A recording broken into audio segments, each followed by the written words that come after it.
You know what time it is? It's time for the best 120 minutes of your day. The Chop Shop, the nation's number one urban sports talk show, and also your midday sports happy hour. Yours truly, Robert Hatter, alongside Jim Hicks, coming to you live from Houston, Texas. But we're broadcasting all over the world via Facebook Live and YouTube Live. And let me tell you, so happy New Year. This is the first show into the new year, man. Shout out to everybody. Let me tell you something, y'all. I hope your new year was as fun and great as mine. Great time just at home. Great, play a little golf, but just at home and reading and stuff like that. Enjoying myself, enjoying the people around me. Just great time. Let me start out the first. Let's see who's gonna be the starting five. The first starting five of the year. The first five people that sign up to the Chop feed, they are Melvin Dews, keeping the jersey on the whole Chop Shop, keeping their jersey on the whole game. I don't know what he's talking about. Oh yeah. Okay. Oh, messy. Man, quit being messy. What's up, Melvin Dews? Starting five. That is moody. I was trying to read his quote. That is Moody, Rod Wells, D. Holcomb. Let me see. Wait, I got a woman. I gotta have a woman in there. Hold up. I know I got a woman in there. No woman. Businessman. What's up, businessman? Sixth man of the day is Rick Brown, but guess what? He's flanked by Sonia Billingsley. Let me see who else I got. What's up, Corey Willis? What's up, Tyrone Caldwell, Brandy Nickerson? Happy New Year, Daryl Anderson. Who else that? Robert Risers. Happy New Year, baby. Let me see who else we got. Let me see who else we got on here. Let me check on my people. Gary Sinclair, Wesley Yates, what's up, man? I'm glad everybody made it into the yes. Derek Johnson, Happy New Year. Glad to hear your tweet up there, your comment up there. No, man, no. Boy, you don't. Let me tell you something. That boy. Let me tell you something. That guy. What's that guy named Melvin? Melvin, that's not Spain. That's the Amalfi Coast. That's the Google that, Kevin Freidman. Google that. I'm just helping you out. What's up? What's up, Ken D? Happy New Year, everybody. Hey, y'all. I know what y'all want to talk about. We gonna go there. We're gonna go there. Let me see. Let me see. Oh, Jeffrey Day, what's up, baby? Jim Norris, what's up, man? I'm just Reginald, what's going on? That Kevin Freidman is something else. Let me tell y'all something, man. I want to share something with y'all a little bit. Thought about y'all.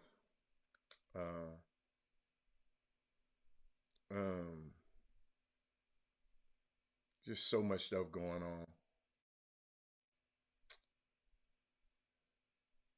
Oh, here it is. Trying to. I was just reflecting. I was just reflecting, ladies and gentlemen. Yeah, we're gonna get there. We're gonna get there. We're gonna get there. We're gonna get there. We're gonna get there, Ivan Pettit. We're gonna get there. What's up, Kenneth Lawson? Happy New Year, man. From Fifth Ward, Texas, first starting five. Okay, all right. Hey, y'all, I was just reflecting on when I first said, hey, Naisha, I was just reflecting on when I first sat in this chair over the weekend. Uh, when I first sat in this chair at a studio uh, to start doing anything like this chop shop. Usually I be the person people are interviewing. And this time, the first time, I'll never forget. I want to thank you, Chris Walker. I appreciate you, man. What's up, Larry Etienne? Thank you, Chris Walker.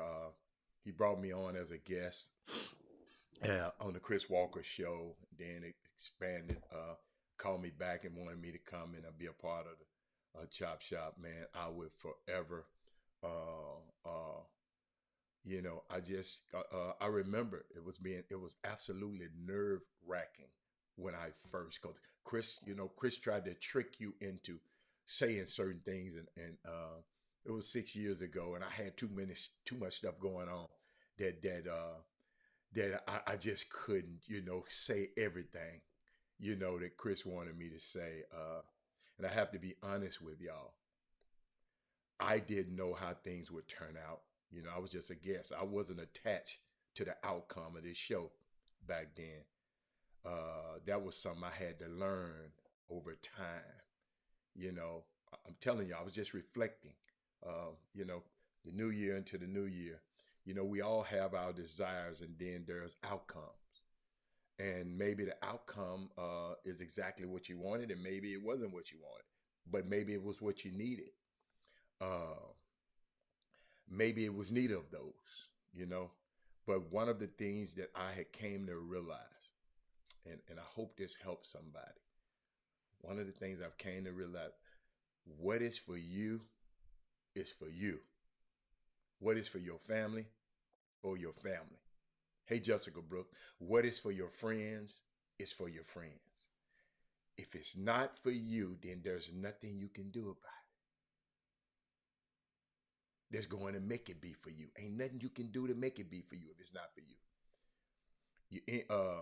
Even if you end up getting your hands around whatever it is, if it's not for you, even when you gotten it, it's never going to feel the way it would have if it was for you. Uh, what is for you, it's for you. What is for me, it's for me. Keep putting, all I tell y'all, keep putting out this, the good vibrations and the good energy and as we can. Uh, how do we know what the future holds? Mark Edwards, how do we know what the future holds? Ask yourself what you're building right now. That's how you know that's what's coming. Somebody asked, they said, how do you know what the future holds? And he said, ask yourself, what are you building right now? Thank you to every single one of you that made this new year absolutely amazing. This last year was amazing. Shout out to y'all. I mean, last week, Sam Jones passed away. We didn't get to talk about it. A lot of people don't talk about Sam Jones, right? Played for the Boston Celtics. Sweet shooting Sam. Mid-range Sam. Y'all, he won 10 NBA championships. Everybody always just jumped from Bill Russell to Michael with 6. This guy got 10. And he passed away over the weekend and the other day. And shout out to Sam Jones. Y'all need to look Sam Jones up. I'll never forget just listening to him one time. He just talked about how he liked to be first in everything and have to, he like try to get to the lunch counter first. He tried to get, and he said he never forget trying to get to, he got to the lunch counter first, and the people said, we don't serve people like you. Look at Mark Ellis, off the glass Sam. We don't serve people like you. A lot of these stuff these guys had to go through. The guy had 10 NBA championships. We always talk about how many rings somebody got. How many he got rings. He ain't got no ring. He ain't this guy. He ain't got no ring. This guy got 10 rings, and y'all don't even talk about it. Oh yes, we're gonna make it greater. Rod Wells. 2022 is already getting better. So I just wanted to show. And another thing, y'all, we must protect John Lucas. Protect him with your prayers. Protect him with your support. Don't be listening to all this. Boy, let me tell you something. Because always remember, these people side with the players. And the coach will be the scapegoat. I haven't talked to John. I don't know. I just know how this thing, being 30-some years in this, 30 years in this business, I know how it works. Protect John Lucas at all costs. He's a truth teller. And all of y'all, I'm just thinking about y'all this week. I want to commend you. I want to salute you. I want to celebrate all of you. Because I was just thinking about this, Ken Lofton. And we're gonna try this in the new year. What if we pushed somebody on this show? That's why people on this show, we got to get our business fast. We got to start owning business. What if we pushed one business a month? There's somebody that's on this show now. What if we push one business a month? We put our whole weight, Chop Shop, our whole weight behind it to amplify it, to move and mobilize that building for a month so that the business can see whirlwind results, exponential growth. They would see deposits into their accounts like they'd never seen before. Those businesses that are in the boom boom room. Just think about it, y'all. What if we just, a business per month, we just get behind it, support them. It's rough. So let me see what y'all talking about. What y'all want to talk about? Because I got so much stuff. I got information that I know a lot of y'all don't have. But I want to hear what y'all think. I've been wondering after yesterday, after the last couple of days, y'all see, you remember we used to say, if you got unruly kids, or disrespectful kids, they grow up to be unemployable adults or disrespectful adults. Y'all know. Crystal said, let's start with AB. One, y'all, who else? AB need help, okay? Who else? Let me see what else. Odyssey talking about Kyler Murray. I ain't talking about no Kyler Murray right now. Yes, a graduated of North Carolina Central. Boy, look at Thaddeus Moody. Talking about Sam Jones, yes. Thaddeus Moody, I'm glad you commented on Sam Jones. I know a lot of people, they always talk about, well, he ain't got no rings. James Harden ain't got no rings. Sam Jones got 10 rings, and half y'all don't know who the hell Sam Jones is. He got 10 rings. Hold on. Let me go back and see what anybody else said. That's exactly what I thought when I saw him walk off. Tell me what y'all want. AV just...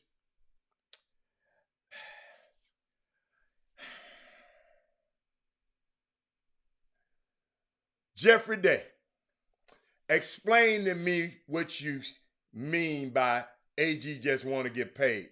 Because I've been seeing some. Explain to me before I comment, Jeffrey Day. Explain to me how in the hell a nigga, how in the hell a dude want to get paid, excuse me, Lord, how you want to get paid, Ninja want to get paid and walking off his job. Explain that to me. I want to hear that. I want to hear this one, Jeffrey Day. Jeffrey Day, you see how you got me. Please tell me how he want to get paid. Kendrick David is looking good. Yes, he is. Sam Jones was my father's idol. Yes, he is. Yes, y'all. Yeah. Because guess what, y'all? Some of this stuff that's how they make me feel. Y'all got to realize now, I just stopped saying this word not too long ago.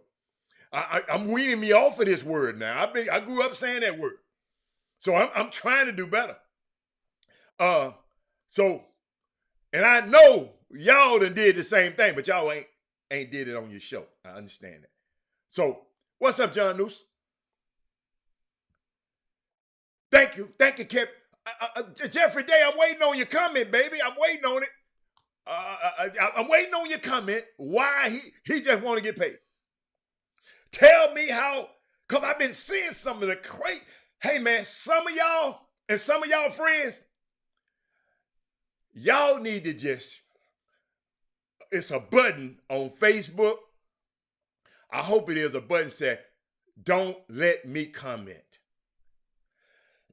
I saw some comments. What's up? My young fella, my little nephew, Derek Lane, is in the building. Memphis, Tennessee finest.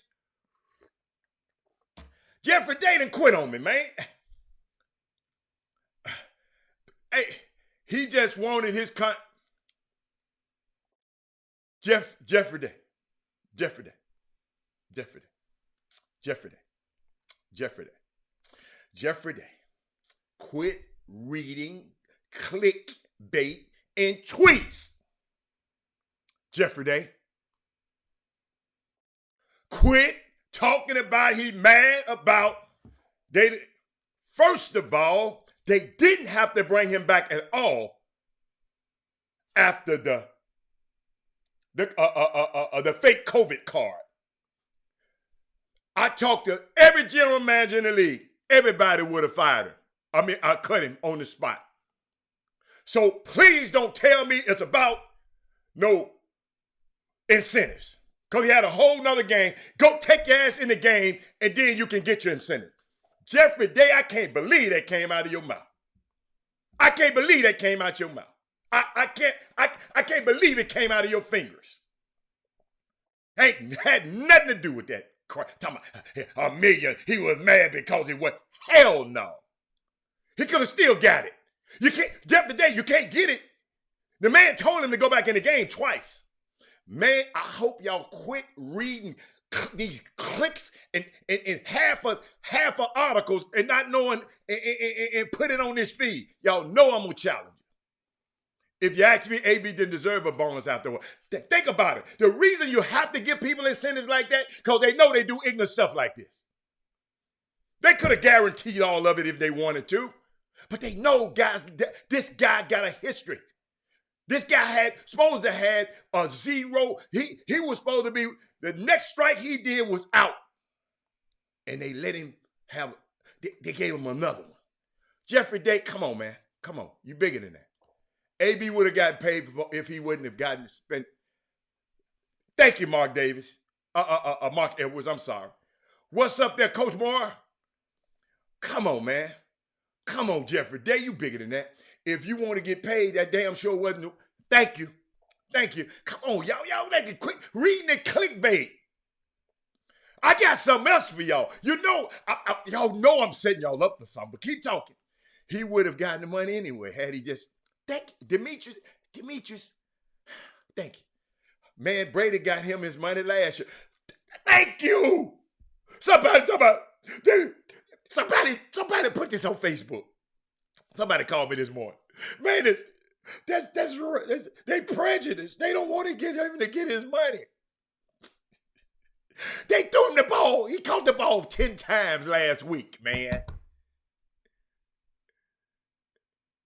He wasn't even supposed to be playing, man.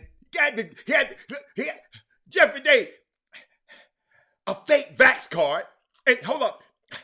And the only reason we found out about the fake vax card because he didn't pay his chef, owed the chef $10,000. The chef snitched on him. Google that. Come on, y'all. Come on, y'all. Come on. Come on. I don't know, y'all. How about Kirk? Yeah, we'll talk about Kirk. We'll talk about Kirk. We'll talk about that. We'll talk about that. If he didn't have a fake COVID card, he wouldn't. Thank you. Why are we always siding with the player? Look at Mark. Jeffrey Day. Hold on, let me put this stuff on him. Maybe Jeffrey Day missed this part. Maybe that's somebody else over there on Jeffrey Day's account. That ain't Jeffrey Day.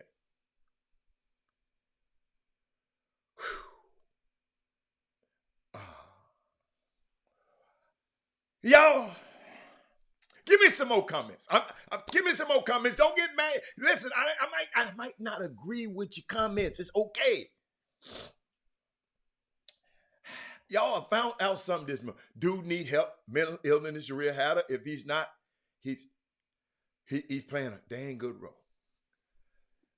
Y'all put a footnote right there. Dale Griggs, put a footnote right there. Yeah, I'm gonna let y'all see what my girl Dale said. Kenneth Gamble said, they said coach told him to go back in the game because he wanted him to get his money. Said AG got mad with Todd. Yeah. That's a good one. He got mad because he was targeting Gronk. Oh, you going to your boy Gronk today? Yeah. So a lot of that. I see y'all been listening to the talk shows today, but keep going. Tom Brady tried to help him out before. Even, hey man, Jeffrey Day. They had him. Tom Brady let this man stay in his house. Because I promise you, ain't nowhere in the world he could stay in mine because of his behavior. And I got a daughter. I know Gazelle said, hey, baby, you sleeping here with me and Tom tonight. Well, I hear. I mean, I'm just, come on, I'm a parent. But let me tell y'all something. What if I told you? Did y'all, hold up, just to see, what's up, Mr. Haggerty? Congratulations, Chris Marshall. We're going to get, congratulations, Chris Marshall. Yes, congratulations. Let's hope if some of these players that we congratulations like that, let's hope they don't get in these positions and act a damn fool like this. Mr. Haggerty. Let's form a cocoon around our players when they have these in these positions like this. They won't blow them like this. I just think there's really signs of CTE. Okay, Brady signed up for this foolery. Winning, yes, they want to win. Yes, they want to win. Y'all got to understand in the NFL, man. You know, just in case you didn't know, in the NFL.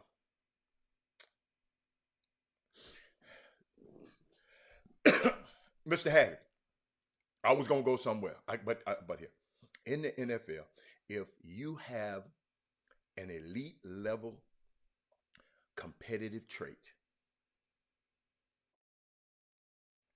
okay, the NFL will always find a way to forgive you.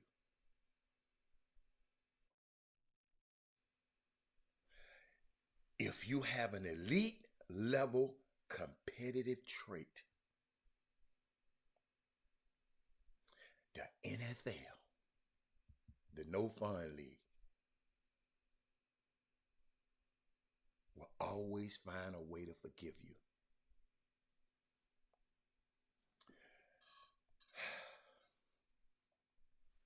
But let me share some stuff with y'all, man. I just got this morning.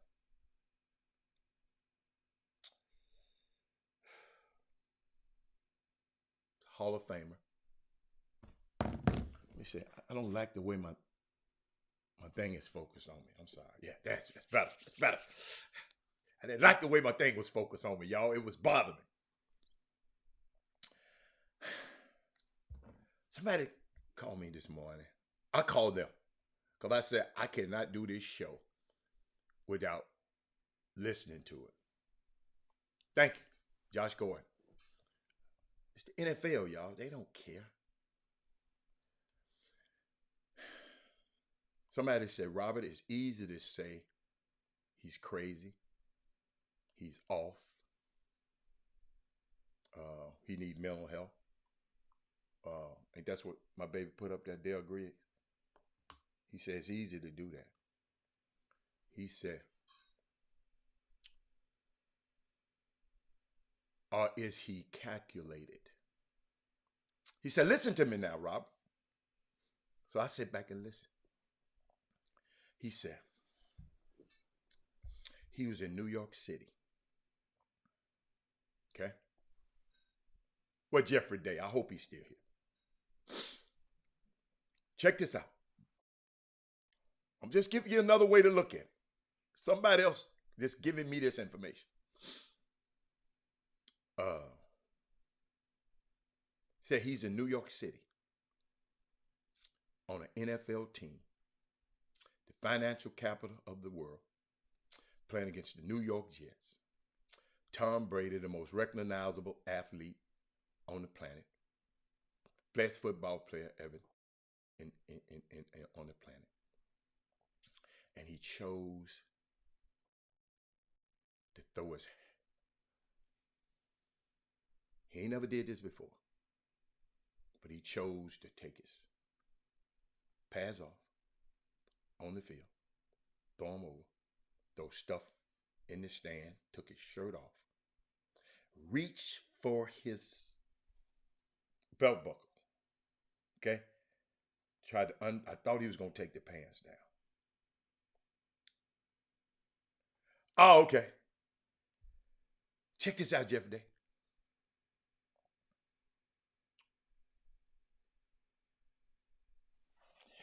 What was the biggest problem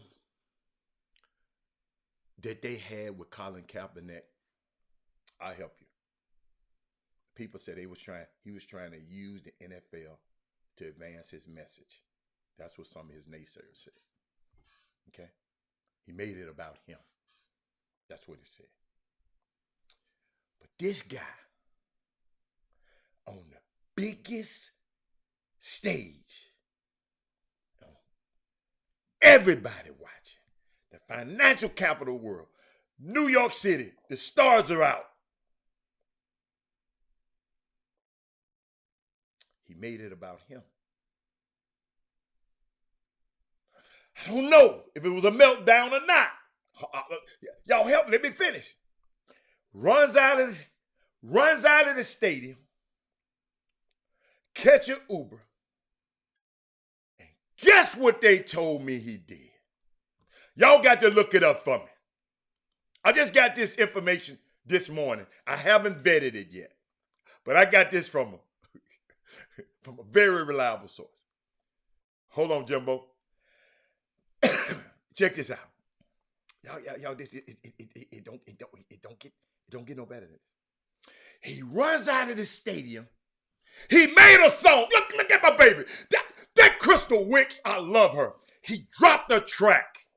Soon as he walked out of the stadium, he dropped the track.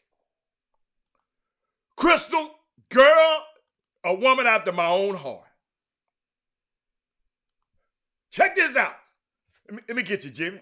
I see you in there. I see you fuzzy. Let me get you in there. Jimmy, he did all that stuff, got in an Uber, and dropped the track. The name of the track is called I'm from the Pit, Not the Palace.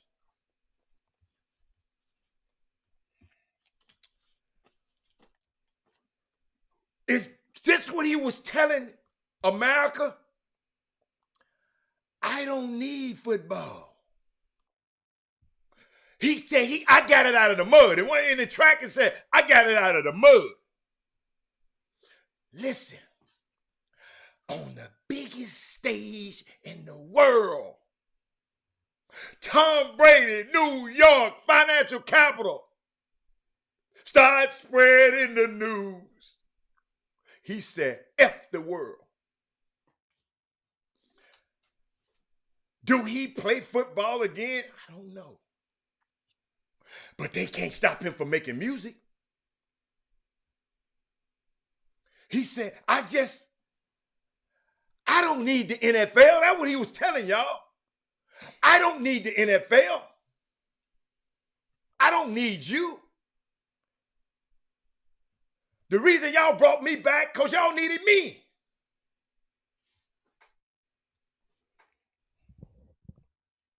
During the game, he told Tom Brady, oh, you going to your boy Gronk now, huh?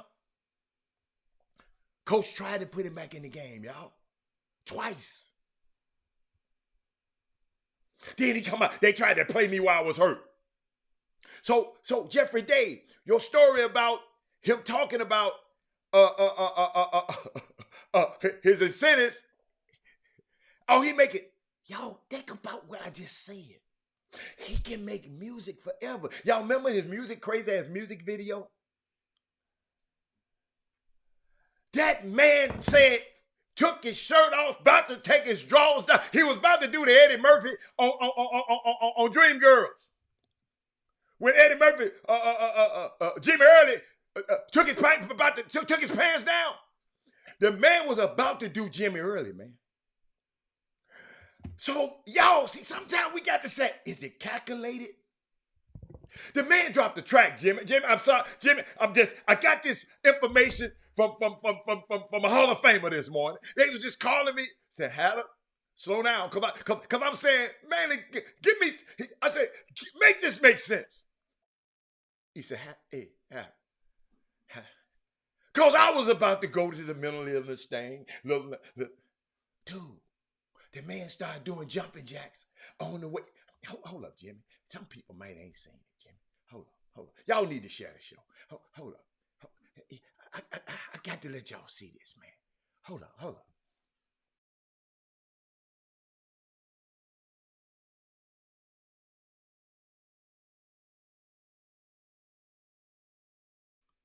Yeah.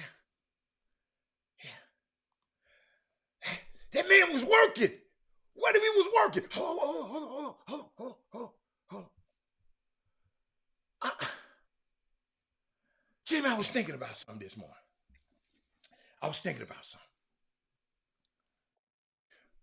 Thank you, Herb Baker. Tom Brady.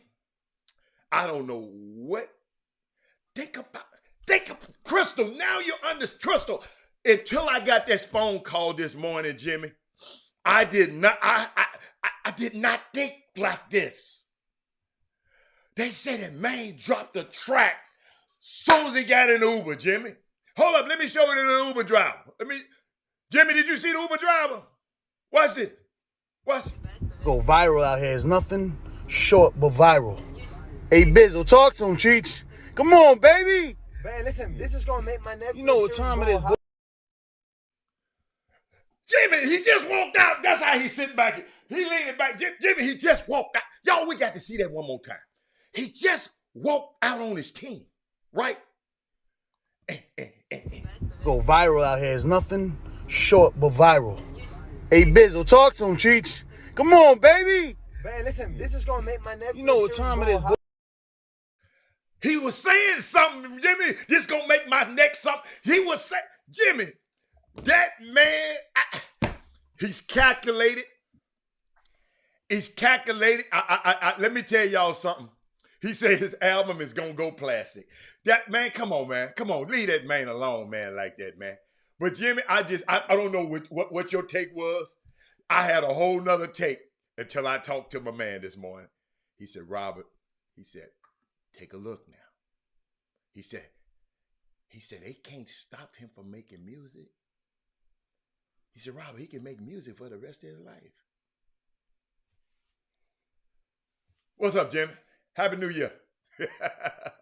Yeah, I mean, you're talking to Antonio Brown. The thing is, he can make music the rest of his life, but that doesn't mean people going to buy and revenues. And at some point in time, people will attempt to generate attention to those who yield it back upon them.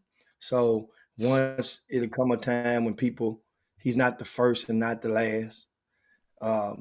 However, he's in a situation where people, put it like this: if Antonio Brown was playing for the Houston Texans and did this, it would be a whole different venom, much less venom towards him.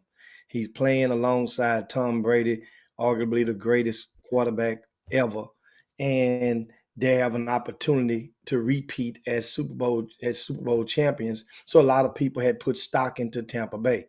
They lost a wide receiver. This guy, he was next man up, and he was the attention was focused on him after he went and had this recent bout with a fake vaccination card. And of all the cities that he's in, New York City, which is one of the more prominent in America for vaccinations, and you can't get in. I wonder how he got in all these places he went in after that driver, wherever the driver took him to. How could he possibly get through with the fake vaccination card? Because it hadn't been confirmed he's been vaccinated yet. And the way it sounds, they have protocol in place for those who are vaccinated. They have protocol in place for those who are not vaccinated. I'm just like, look at Aaron Rodgers. He's still not vaccinated, but they have protocol in place for him. And in the NFL, just like in basketball, Kyrie Irving is still not vaccinated. They have protocols in place for him. Now, this dude, it's the risk versus reward. And we say it all the time on the Chop Shop. When the problem becomes greater than the talent, you are expendable. And with this young man, he's talented. He had the chance because he loves the attention. And the situation he was in right now, the attention was just about to be thrust upon him. I mean, it was like, this is your stage almost now. Now the thing is, I'm just waiting. Here's my take. I'm waiting because I know, and you know how the NFL, I don't trust the NFL whatsoever based on their recent actions in regards to the Kaepernick situation and them in narratives. Eventually, the entire truth will come out as to what happened to lead up to that.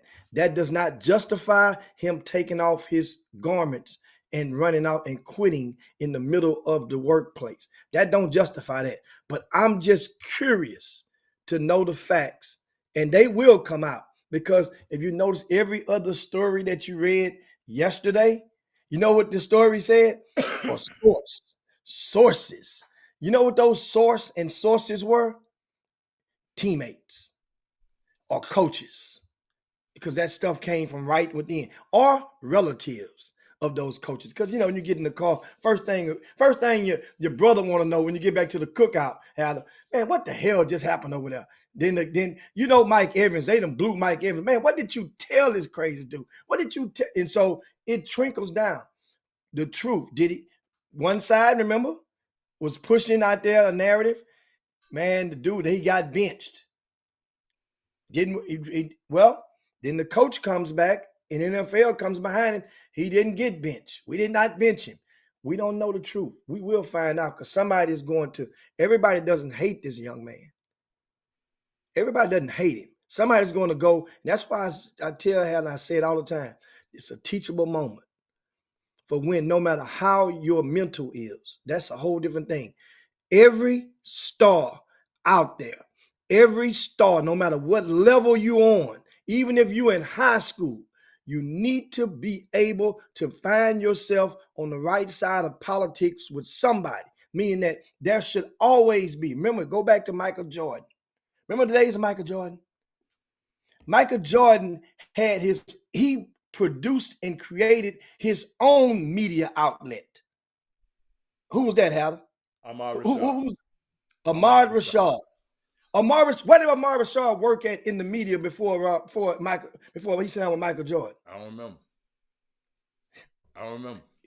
It was Oprah Winfrey created a Gayle King as her outlet. Mm-hmm. Where did Gayle King work in the media before Oprah? That's her friend. But she created an opportunity. She was her mouthpiece. You want to break some news? Gayle King broke it. Ahmad Rashad, MJ had news going on. He knew the people they follow him at every casino. Him in Oakland, they gonna hang. Guess what? You got Ahmad Rashad. You can get with him on Saturday mornings. He'll sit down once every 2-3 weeks, and they'll give you stories and open doors inside their private lives. Just a little snippet. Now back to him. If this young man and his people around him, no matter what, he has an agent, no matter what. He has somebody that's an advisor in some capacity for economics. Well, I don't know who it is, because the last guy fired him. The other guy fired him. Yeah. And guess what? For everyone that get fired, there's nothing that's going to get hired in that business. You know that. That's your side of the track. Why didn't they put him with... Why didn't they put him with Jimmy? You can't. Person. Jimmy, this guy here is different, man. Yeah, but you don't understand though, Hal. No, Jimmy, Jimmy, I've been in this business for 30 years. Now I'm finna tell you, it's like you said, you doing this for 20 years. 30 years, I've never seen nothing like this. Ever this out of control. It's things I can't even talk about. I've never seen. When I came over here and told you about the little young girl that he assaulted and forced himself on, the little young girl from Memphis. Told people, well, why she didn't say it? Let me tell y'all something, man. This dude got a pattern. Y'all got to understand, man. Some people can't handle success. This stuff is not for everybody. This guy is just, he's just, the only guy would talk about this flat out on TV is Ryan Clark, his former teammate. the only one. Everybody else gonna gloss over it and all of that. This dude is different, man. This dude is different, man. When you talk, I showed y'all the video a long time ago. I can't show those kind of videos no more. How crazy he talked to the police and his baby's mother. How he took the painter, commissioned the painter from, and wouldn't pay her, and tried to force himself on her.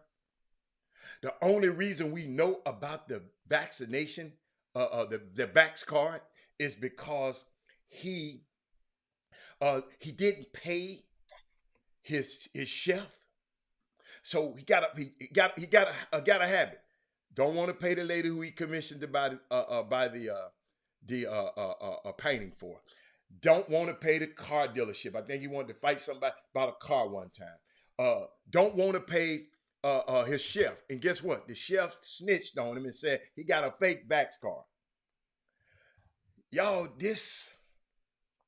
we could talk about the story. The story been played out in front of us. How in the hell we going to learn the truth about what that story has been played out at Pittsburgh?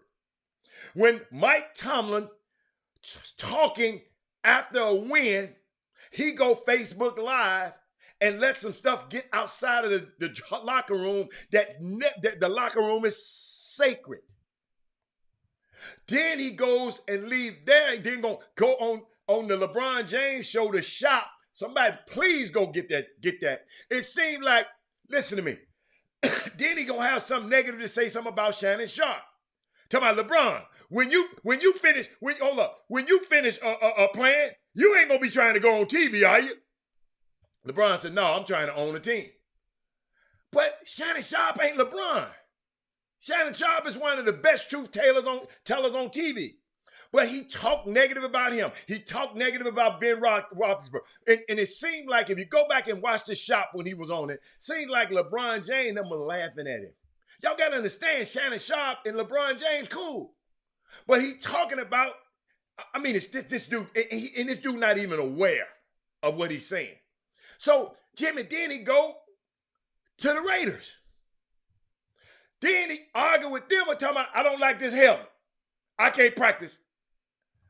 I don't like this helmet. Then get caught in, or go and have a wet foot and get caught in the cryo chamber, Jimmy, and burn his bottom of his feet up. Hold up. Then they finally find all that together. And then on Thursday night, he quit. Talk crazy to them people. All he had to do was wait till Tuesday. He got a $30 million guarantee. But he did it on a Thursday, and they cut him and didn't have to pay him. So then guess what? He at home. Nobody want him. Tom Brady talked his wife into Gisele. I love her. Because guess what? Most time, if you're the breadwinner of the house, you tell your wife, oh, he coming and stay here. This wife got a daughter. This woman got a daughter. Yeah, don't just think she's human just like us. You finna bring this damn food around my daughter and they just saying he did this to this girl, this. And hold up. And Gisele ain't no regular wife. She make more money than Tom Brady. So Tom Brady had to talk his wife into letting this man stay at their house. Hold up. He messed that up. Right? Messed that up. Then Tom go somewhere else. Go to Tampa Bay. And said, okay, B.A. B.A. said, I don't want him on my team. B.A., you got to have him. Bruce Arians, B.A., that's the head coach, Bruce Arians. So Tom Brady talks to get him on this team. Y'all, I'm just giving y'all stuff, y'all. I'm just giving y'all. You got to know a man, look at his history. Not his story, not the story he telling. Look at his history. So Tom get him down. Tom got a Super Bowl after that. AB had 5 catches in the Super Bowl.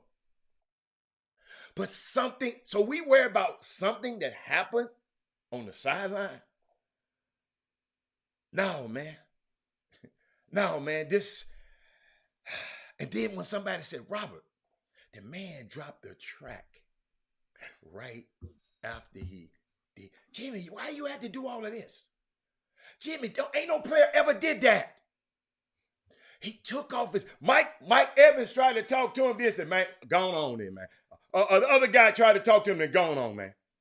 Just going on, man. No, Allen, you understand when you if anybody out there ever quit a team before, you quit a job before, a lot of people on their way out the door is going to do some people will make a memorable exit. And they already had it in their mind. When I quit or my last day, I'm on, some people having it already drawn up how they want to do it. And with this young man, we understand the mental, we know that's an understatement with him. We knew that already with AB. Come on, so America knew he was a mental client in waiting already. We didn't need no more evidence on that part after the Pittsburgh situation. When he got to New England, if you didn't know when he got to New England, you knew it then. So then for some, what happens is as long as you're winning, people will ignore. A lot of people ignored it because Tom Brady had his back and Tom Brady co-signed for him. And guess what? Yeah, Brady did have his back all the way to the end. Can't say Brady didn't try for him. He did. Brady got him. Brady got AB another bag of bread, so to speak. Jimmy, let me help you out with the NFL. And I said this earlier, you wasn't on the show. He was this close, Adam. Mm-hmm. If he had finished this season, he was going to get a real bag that he had lost a couple of years ago in New England. But Jimmy, if he took care of his money, he'd be all right because he made enough. He made a lot of money. If you have an elite, got to hear me, level competitive trait in you, elite competitive trait in you, the NFL will always find a way to forgive you. Josh, Norm, Josh, these guys have ran over a manslaughter and killed a person, but he got elite. Dude, the NFL don't care. I'm just listen. I'm saying, okay, let's get him some help. But if he's calculating this thing, see, y'all might talk about ain't nobody gonna buy his stuff because y'all won't buy his stuff. But dude, I tried to tell you the other day, show you how crazy fans are. This how crazy. That's why I never say I'm a fan. I don't care what you, Jimmy, or whoever your people are. This why. Put it in.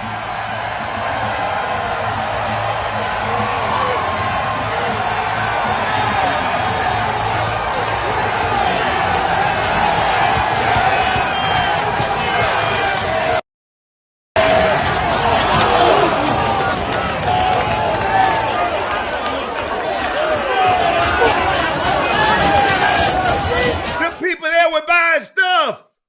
They don't even care about themselves. That dude, man. I mean, Jimmy, all I'm saying is it just the grand gesture. You talking about? I ain't never heard nobody said, "Hey man, I'm finna go out on my job the right way." You might have. I ain't heard nobody do. I ain't never seen nobody go and take off their uniform. And it was cold as hell. Somebody find out how many degrees it was in New York yesterday.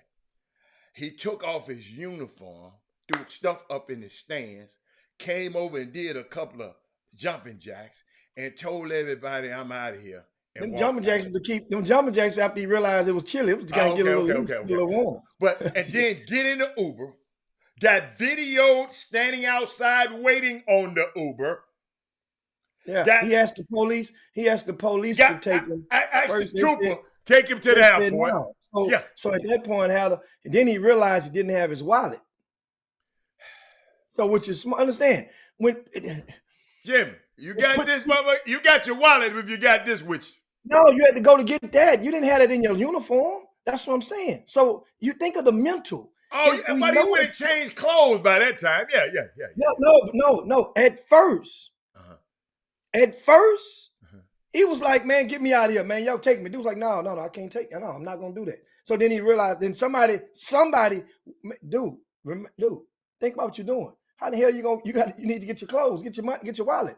Oh yeah, let me go in there and get my stuff. So now, because you're moving so fast, and yeah, Hatter, I've heard of stories where people said when on that last day and they quitting and they do that and they say, I'm gonna tell, and they told the boss this right here. That's some people say when I leave on my last day, I'm retiring tomorrow or retirement, same thing. That last day, I'm gonna tell that boss exactly how I feel. People done that and they do that often. Some people want to write their own script, even going on the other side of that wall. Guess what, Al? There are people that know their release date. On that release date, when they get ready to leave. Jimmy, come on, man. Jimmy, can we talk about something without bringing up the jailhouse? I'm telling you, guys be like, dude, I'm ATW tomorrow. It's going down. What ATW mean? All the way out of here. All the way. ATW. That means you all the way. It's like a burger. When you order your burger, how you want your burger, Hatter? You want it? How you want it? But back to him. I mean, guys, is one of those things where, remember this now. We saw a situation. We just hope it doesn't end or anywhere near, because another guy that I'm about to mention, he wasn't the superstar that AB is or was, but he was on top of the pedestal because he was in superstardom. I mean, he was in the world of superstars, and that is Delonte West. But Delonte West, remember, people knew he was spiraling out. He was spazzing, as them young people say. They know it. People ignored it, and he ended up just a year and a half ago. The owner of the Dallas Mavericks went beyond and above the Call of Duty to go and physically give him help that he needed in the mental category. And he was just in the news the other day. Sometimes, he relapsed, Jimmy. He relapsed. Some people. Jimmy, I hope AB ain't this bad. You know what? I think AB is. You think John Lucas can say? What you think John Lucas do with AB right now? John Lucas got his damn handful already with that little crazy song. Hey, he got his damn handful. He need to take care of that dude that's throwing shit at him across the damn. You want to pivot there? What? That's what. Yeah, I mean, it's a time to. We done gave AB as a whole lot. Yeah, we done gave him enough. See, Jimmy. This what's getting me, Jimmy. And maybe I'm wrong, but I saw this and I thought about these kids because they told me if you have an unruly kid, a disrespectful kid, you'll have a disrespectful adult, an unemployable adult. I saw this. Somebody called themselves being cute, but they posted this and I said, this is what we teaching these kids. Check this out. 1, 2, 3. We don't give a fuck about none of that. 1, 2, 3. We don't give a fuck about none of that. 1, 2, 3. We don't give a fuck about none of that. Did you hear that? What they say? We don't give about none of that. Let me play it again, just in case y'all didn't. That's what they say. Yeah, listen, Jimmy. Listen. 1, 2, 3. We don't give a fuck about none of that. 1, 2, 3. We don't give a fuck about none of that. 1, 2, 3. Come on, man. What? No, Jimmy, we don't give about none of that. No, sir. It sounds like they purposely didn't stay a C or a K. No, Jimmy. Melvin dude talking about that's a song, Hatter. I don't give a fat rat's ass if it is a song. Let me repeat that. The dudes that's making the songs are crazy as AB. Melvin dudes. Are y'all listening to what the baby and all these babies, all this crazy ass shit they saying? I don't care if it was a college team. I saw Langston Hughes on the cover, on the top. I don't care what it was. We always got a damn excuse about something. I'm telling you, this is why we got the ABs in the K, what his name? KP3s, whatever his name is. can sit up and leave a game of basketball in the arena. Listen to me. I'm not going to leave the Rockets game at halftime.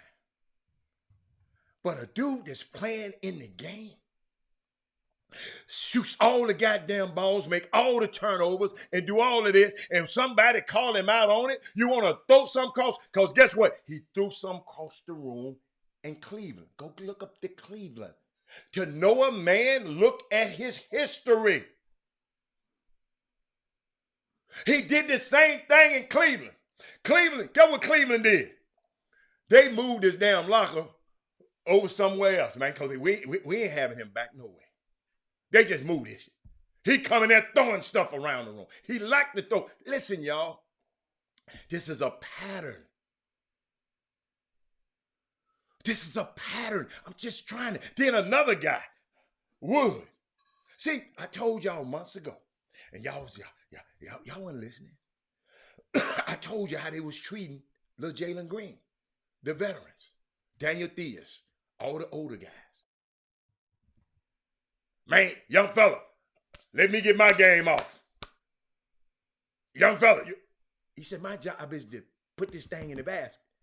Young fella used to go pick him up because the kid couldn't drive.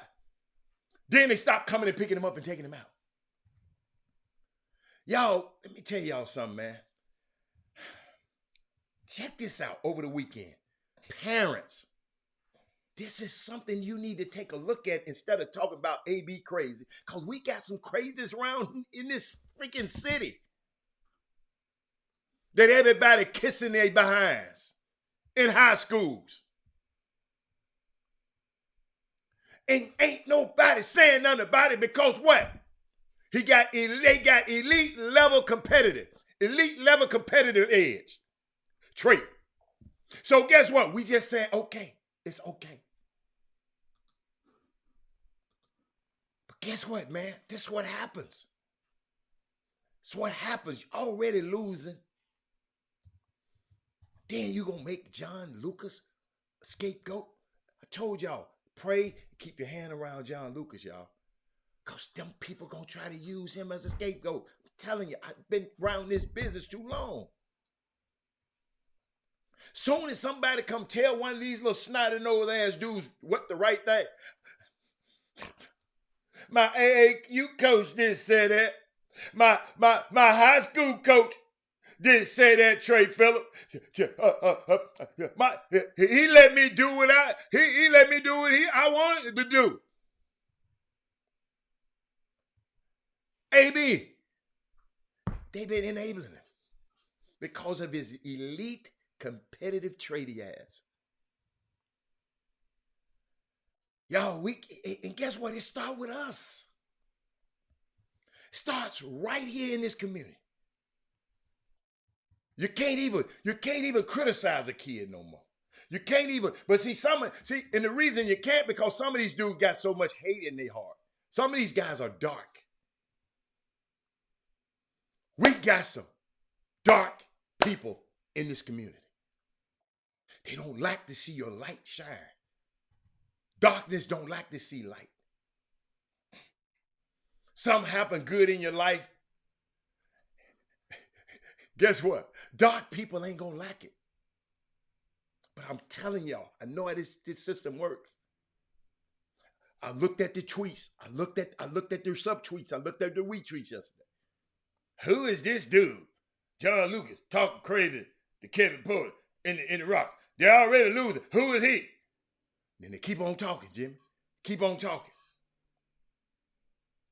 But man, it's we got to do, y'all, it starts at home. We got to do better. Coaches. You know, it's so bad out here in these streets.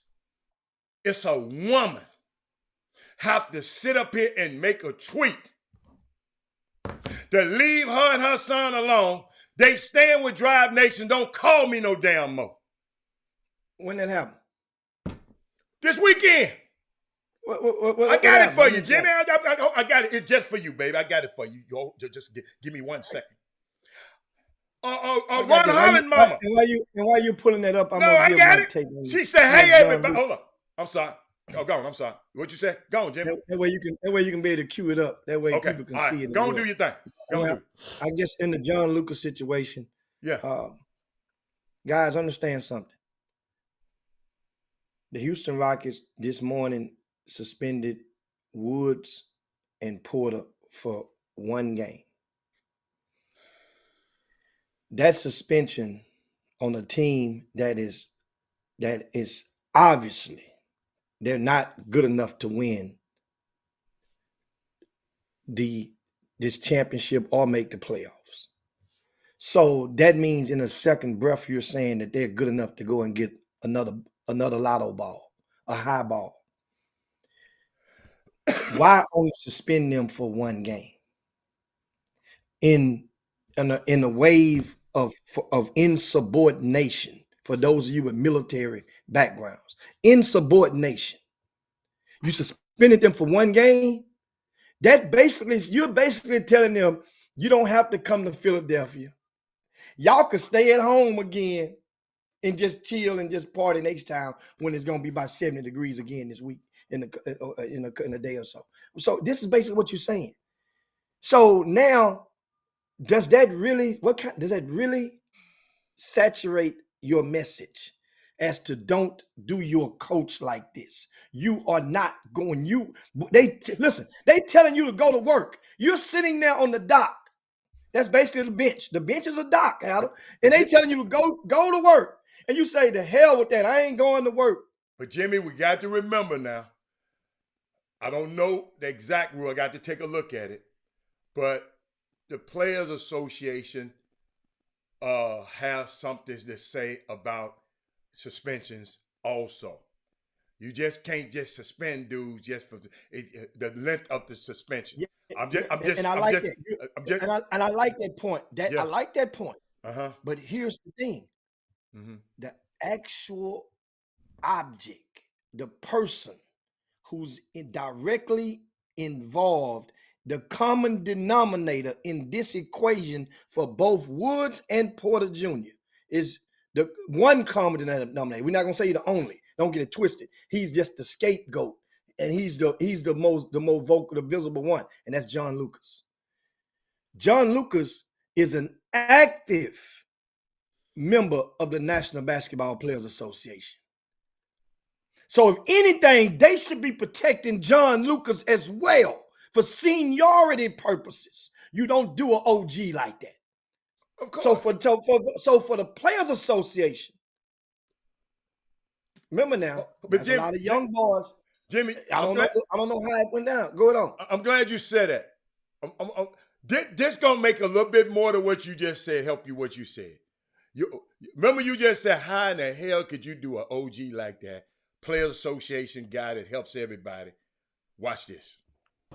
Same lines.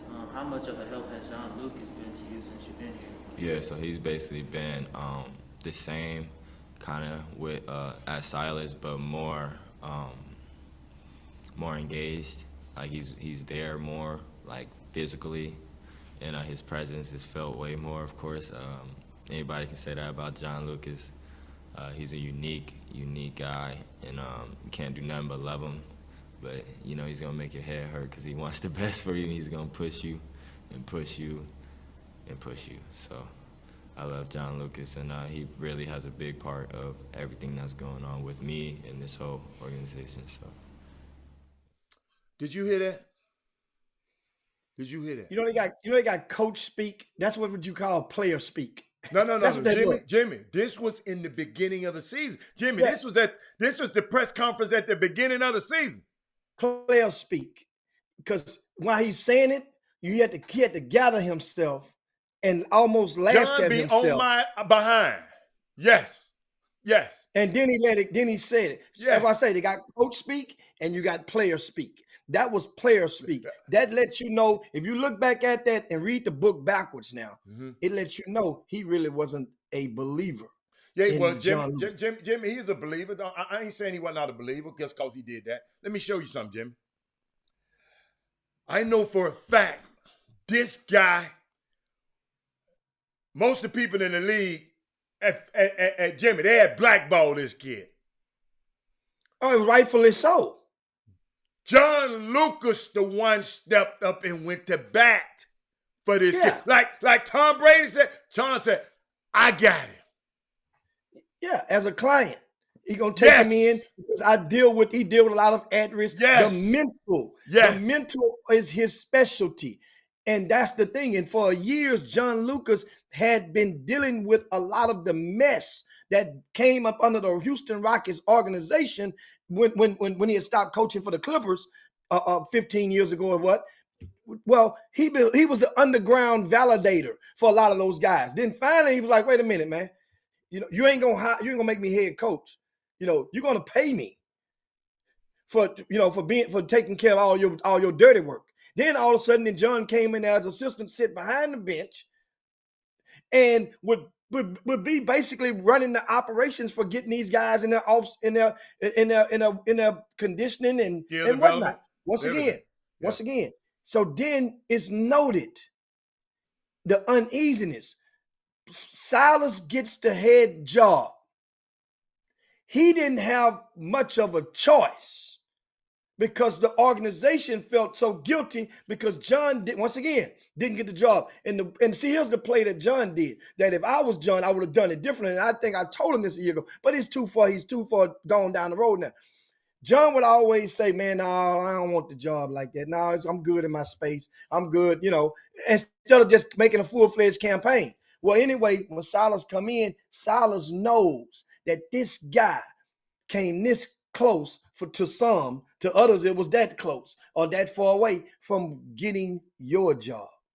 So you don't really know him like that. Your father knows him much more greater than you do.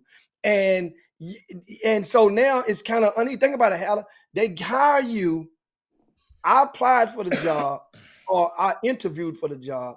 And you have to sit next to me every day, knowing I wanted your job. So that's a whole nother topic. Yeah, that's a whole nother topic. Yeah. Because my thing is this, and I'm built on the Houston Rockets on this, and on Silas. Silas could have came forward to protect your coach and make a greater statement than what you did. He didn't do that.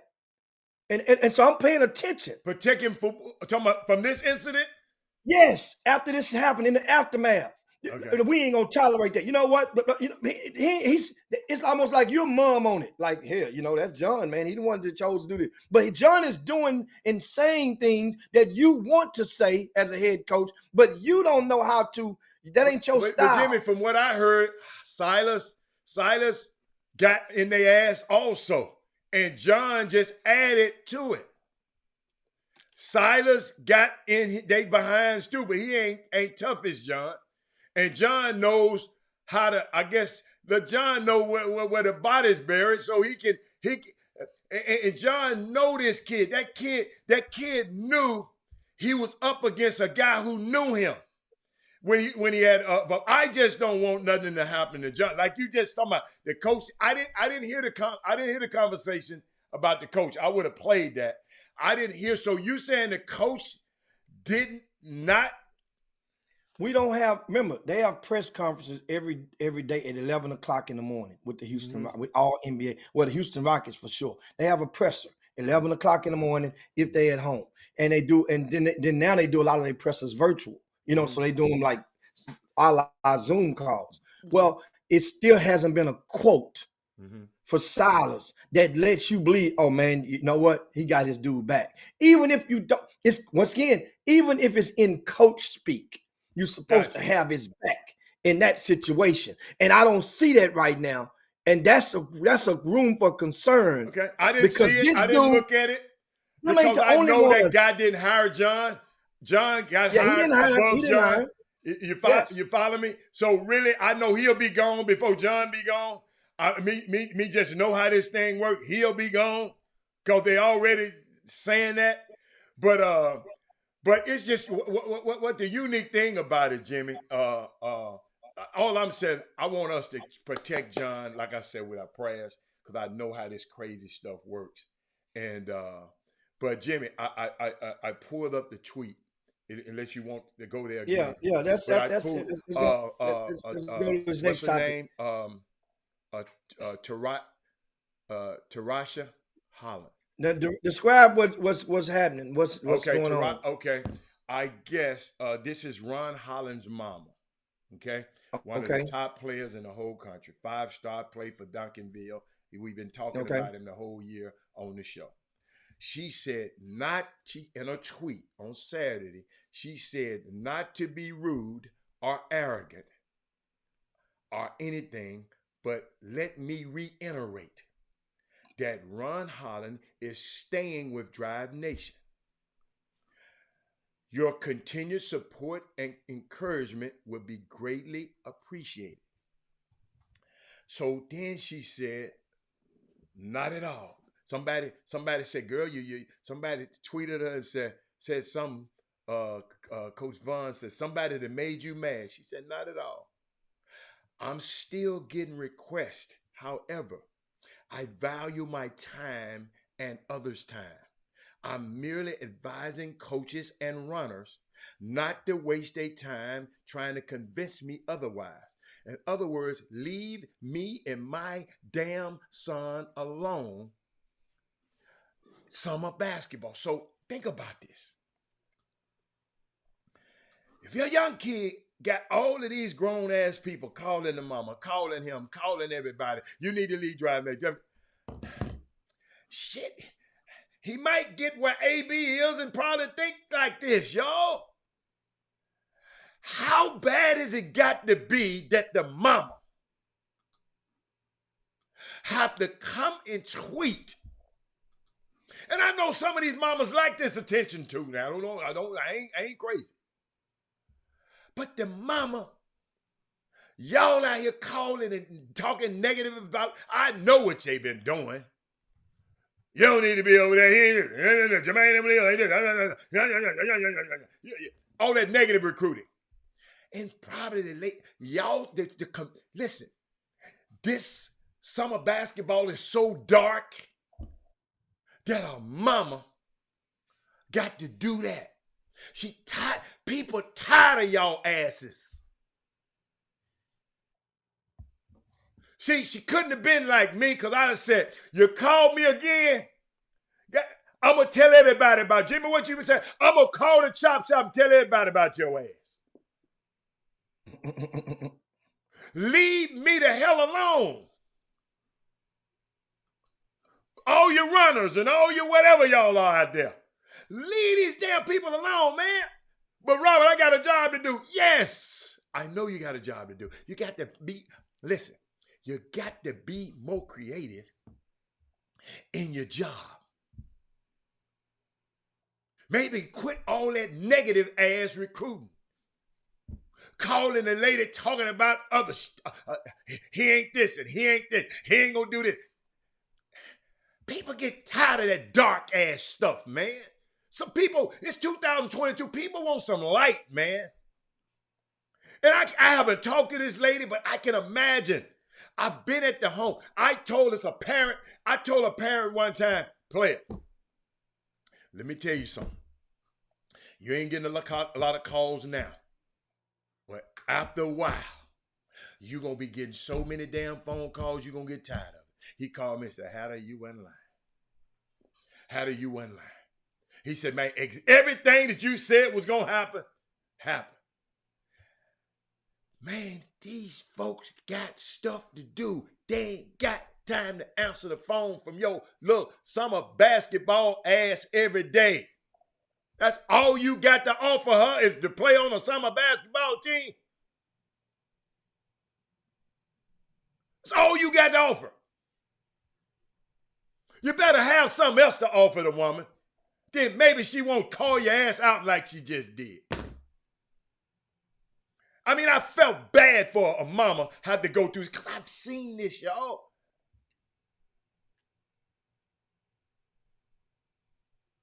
I don't care if she was interested, if a team wasn't. She told them to quit calling her. That ain't the fact. Kim, you always have listened any damn way. The fact is, she tired of calling these dudes calling her with this negative ass recruiting. It's cute at first, Kim. But sometimes you get tired. If you be around top athletes all the time, like I have been for 30 years, people get tired of, man, look here, man. I'm with the dude, man. It's another dude called. It's another Asian call. It's another Asian call. Look here, man. I done told him not to call me no more. I done told him how to call me. You get tired. The woman ain't complaining. All she did, listen to the tweet. Let me play it again. She said, let me play it again because I said people have listening. He said, listen to it. Yeah. I'm going to give it to him now. She said, not to be rude or to be arrogant or anything. But let me reiterate. Ron Holland is staying with Drive Nation. Your continued support and encouragement will be greatly appreciated. That don't sound like, well, she rather people not call. She ain't told nobody she rather not call them. That ain't what she said. She said, Jimmy, the dude said, somebody that made you mad. She said, not at all. I'm still getting requests, however, and I value my time. Now, I value my time, Jimmy, and others people's time. I'm merely advising coaches and runners not to waste their time trying to convince me otherwise. She didn't tell the college coaches to stop calling them. She didn't tell the college coaches to stop calling. She talking about these AAU teams. Great communications, Tarasha, Miss Holland. But somebody gonna have something to say about that. Where did people stop calling her? That's life when you got a big dog. When you got a big dog in your house, hey, when you got a see, some people would never learn. But when you got a big dog in your house, this what happens. Sometimes you get tired. Shit, I get tired of people calling all the damn time. Not want none. But Jimmy, Jimmy, I know you've been around this stuff a long time. I see you smiling. Dude, I ain't never seen no mama do it like that. You might have. But guess what? She said, okay, I don't need to answer all them tweets. Answer all these phone calls. I put it on the tweet. I bet you they know. I bet you. I hope she said, I bet you Robert Hatter saw it and he gonna talk about it on the damn Chop Shop. But Jimmy, what else? And this can serve as once again a teachable moment to a lot of parents out there who and I'm reading some of the comments, you guys, and eventually in a second I'm gonna give some added teachables to those who can further understand how you can yield if you ever have a son or a daughter who's as talented enough for you to be in this situation. Don't get it twisted now. This is a blessed situation to be in. Let's first and foremost understand that. It is very rare. But however, there will be dozens around the country, hundreds, that'll be in this same type of situation. Mm-hmm. The phone calls just come from different people, but they come all the DMs. Here's the thing. First and foremost, those people probably have, some of those other coaches probably have contacted her directly by means of telephone, text message, or DMs. Mm-hmm. Or even in person if they're bold enough. Because they're rarely that bold. It used to be a guy would come in person and approach the parent in person. Hey, look, and shoot your shot. Mm-hmm. Mm-hmm. Now you have hold up, Jimmy, hold up. Exactly, Jimmy, but keep going. Yeah, but so many grown-ass men now have it's like it's commonplace to creep in the recruiting sectors. Stick your chest out and do it. That's the case. Women, trust me, women will respect the man that's bold. They see you creeping, they know you have those tendencies. And it's going to linger on with you. Well, that's one thing.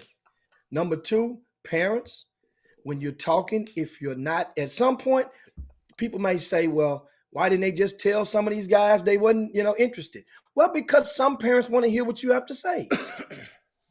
And some parents don't, out of respect, because they see you in the gyms, they see you working. They may have saw a teachable, lovable moment with one of your players last summer or the summer before, or they may have known you when their son played bitty ball or whatnot, and they just out of respect are entertaining your solicitations. Well, guess what? And then everybody don't know how to stop it without being, and don't want to be rude. That's why in the tweet, first thing she said in the first sentence was, I don't want to be rude. Sure did. So some women don't know how to, because you think about it, it's like some women, you go out to the bar, you buy a woman a drink, you think y'all go together. So some women don't know how to tell you, no, I don't want to talk. They listen to you just talking your ass off at the bar. And some women don't know how to tell you. So what they'll do? They'll drink fast as hell and go to the restroom. Don't come back or whatever. But then some would just say, some don't know how to cease that. So this was her way. There's no script. There's no blueprint that's out there for many people in our culture to successfully navigate through the muddy waters of recruiting. It ain't just college recruiting. It's grassroots recruiting as well. So here's my suggestions to you, parents. When it comes a time, because all eggs won't hatch on the same day for people that are soliciting and these guys that are calling you. Let your no mean no. Trust me on that. It will make you sleep better at night. That your no means no. For some, when you decide, man, he's not going to play for that guy, let them know. And in a firm, let them have a firm no. And in some cases, you might have to add one word in front of that no. You might have to add hell in front of the no sometimes. And if you say it convincingly enough, that guy should fall back. Jimmy, no. They ain't gonna fall back. I say he should. Oh, he should. Okay, I got you. He should fall back. Now, number two, if that no, and how do you tell that no means no? Because that person is not going to call you back. If they called you with no time in the next couple of days or the next week with the same conversation. They're not going to DM you anytime soon with the same conversation. That no mean no. If they do, parents, you have the capacity. Everybody out here has what they call a smartphone now. Implement your reserved right to block that person. Do not disturb. Yes, sir. It works. Good. Do not disturb. It works. In my cell phone, I have over a dozen people. Their name has been changed to do not answer. Their name. Their name is DNA. Yes, sir. Yes, sir. I got a DNA 1, DNA 2, DNA 3. I got a DNA number 11 and 12. I don't know how many. Guess what? Guess what? Their name is DNA. DNA is do not answer. And I don't know now at this point. It's been so long. I don't know the difference between Jimmy, I got a lot of do not answer. Yeah, you got, but they all got the same name. You got to put a one. Jimmy, I don't give a Jimmy. I don't care about them. I just not gonna answer the damn phone. I don't care about them. That's what I'm explaining, parents.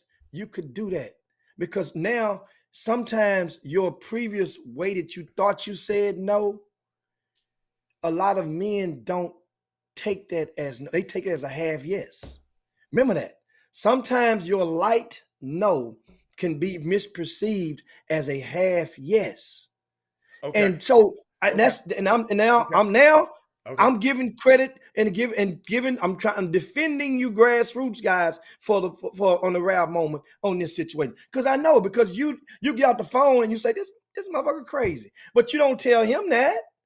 You tell him, okay, yeah, we do. You laughing while you're on the phone, but he just hear you what you're saying. Okay, yeah, okay. Can we talk this week? Yeah, sure. Give me a call next week. So now you're inviting him back to call again, and then you get tired of it. You don't want to tell him he's tired, so you send a subliminal message out. You got to let you know means no. I got you. Part two. Number three is parents. Trust me on this. I know it's hard as a single parent mother out there. You are the most preyed on, PREY, preyed upon individuals in grassroots basket, in recruiting, period. The single parent mom. There are certain staffs out there, whether it be grassroots or college, that they will purposely sick the good looking, the most handsomest of their staff on the single parent mom on purpose. I'm giving it to you. I'm giving it to you straight, no chaser today on this. It's a new year. And you don't often they will do their homework to know your economic status. They would do their homework to know what you like. The good ones will know what colors you like. And what happened? This stuff in recruiting, it gets real because the objective is to land the recruit. And some staffs, it's by any means necessary. I didn't say a college staff. I didn't say specifically a grassroots staff. I say in recruiting and staffs. Jimmy, you're absolutely correct. It's a guy that's, I think he retired now. I think I can talk about it. I ain't gonna call the name out, but his mom, I'll never forget. I didn't go when they recruited. Dwight went. If y'all met Dwight, the guy was on the show with me, worked with me. Dwight went on this trip, right, to try to get this guy. I didn't go. Mm-hmm. When I met the mama at the All-Star game, you know what she told me, Jimmy? Shit, if they'd have sent you on that trip, we'd have signed. Told me just like that. And Penny mama told her, leave Robert alone. He ain't thinking about your butt. But she said that, Jimmy, you'd have sent this, you'd have sent me. She said, if you'd have came, you'd have been representing my son. I said, damn. I ain't gonna lie, I said, I wish I'd have came on that trip. So Jimmy, it's reversed sometimes, Jimmy. You're absolutely right. It reversed some kind because the mom said if I had a came on the trip, she was in. I just want to add that. Uh-huh. And it's not, understand, this is teachable because there are parents out there who have not endured. Everybody that's a single parent of a player, of a son or a daughter that is above average in talents, mm-hmm. will likely experience this once, at least once. Okay. During the recruiting trail. Mm-hmm. So what I'm just giving you guys something that you will likely see if you haven't done so already. And the thing is this. If there's a male, right? Because it's hardly ever that a single parent mother will successfully navigate through this alone. It's going to often be the dad may be on the other side of the fence, and to keep the mom honest, because whatever, if the dad want to go to A&M, the mama going to want to go to Texas. They're going to, but it's going to keep each other honest in the recruiting trails to wake somebody up. Well, it may be a boyfriend. I've seen situations where the boyfriend, the one, because it's hard to beat pillow talk in the recruiting sector. I've seen it. In greater Houston, not to mention the other cities. My thing is this: women, if possible, there's going to be a male figure that's inserted into the equation will drastically help keeping stuff honest. Even because there are going to be situations whereas you're dealing with professional recruiters. You're not professionally recruited. Remember that. Let that soak in. You are dealing and you are encountering professional recruiters. I mean, these guys recruit 3, 4, 5 people, different parents, players, etc. every day. Before your son got into high school or daughter. And after they leave, they're going to keep recruiting. So you weren't recruited when your son was in elementary school to this capacity. You're not going to be recruited when your son to this capacity once your son get to college. If you're even more fortunate, it would become in the capacity of agents, and that's another a wave of recruiting that you will have to endure. But by that time, trust me, a male figure will have implemented himself into your equation by then.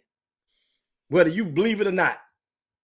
Somebody will have dropped off the rainbow out the highest tree and fell into your equation by the time, if you got a star player and you reach through high school and you go into college, somebody gonna slick their hair back and take one for the team, so to speak. Don't let you look half good or better than half good or be a dime piece, so they may stay. Some guys will have sacrificed their families, their marriages for the quest of your babies to make it and them to be along on that train in the conductor engine. It happens. It happens. And nobody sees it coming. TKOs that this stuff lands. So I'm hopefully that message can saturate through to a lot of people. That's a good one, Jimmy. I like that, Jimmy. I mean, Coach, it's y'all, we ain't trying to expose. I felt when I felt for Miss Holland, and Jimmy, you're right. You know, it's a right way to do wrong, Jimmy. Though I'm gonna repeat that one, y'all. It's a right way to do wrong, and sometimes, see, I've been on that side, Jimmy. That Jimmy, soon as a dude tell me sign with me, Jimmy, you know the first thing I do? I get him a new phone. All them people that had that phone, hey, you got a new one, dude. You don't me and your mama and them. Don't get this to nobody else. Don't we'll find one for your girlfriend because she might be working for the other side. she might be working. Them girlfriends be working too. Y'all remember Lala on He Got Game? What the little girl named Lala that Ray Allen was messing with? But Jimmy, that was unique. Just that these are professionals, Mom, and but I didn't really want to go that far to college coaches, but I can me just knowing this grassroots community and just know how dark it's been, Jimmy, and just know the inner workings of it. You know, people thinking people want to fight people over kids. Jimmy, help me with this one. You got to help me with this.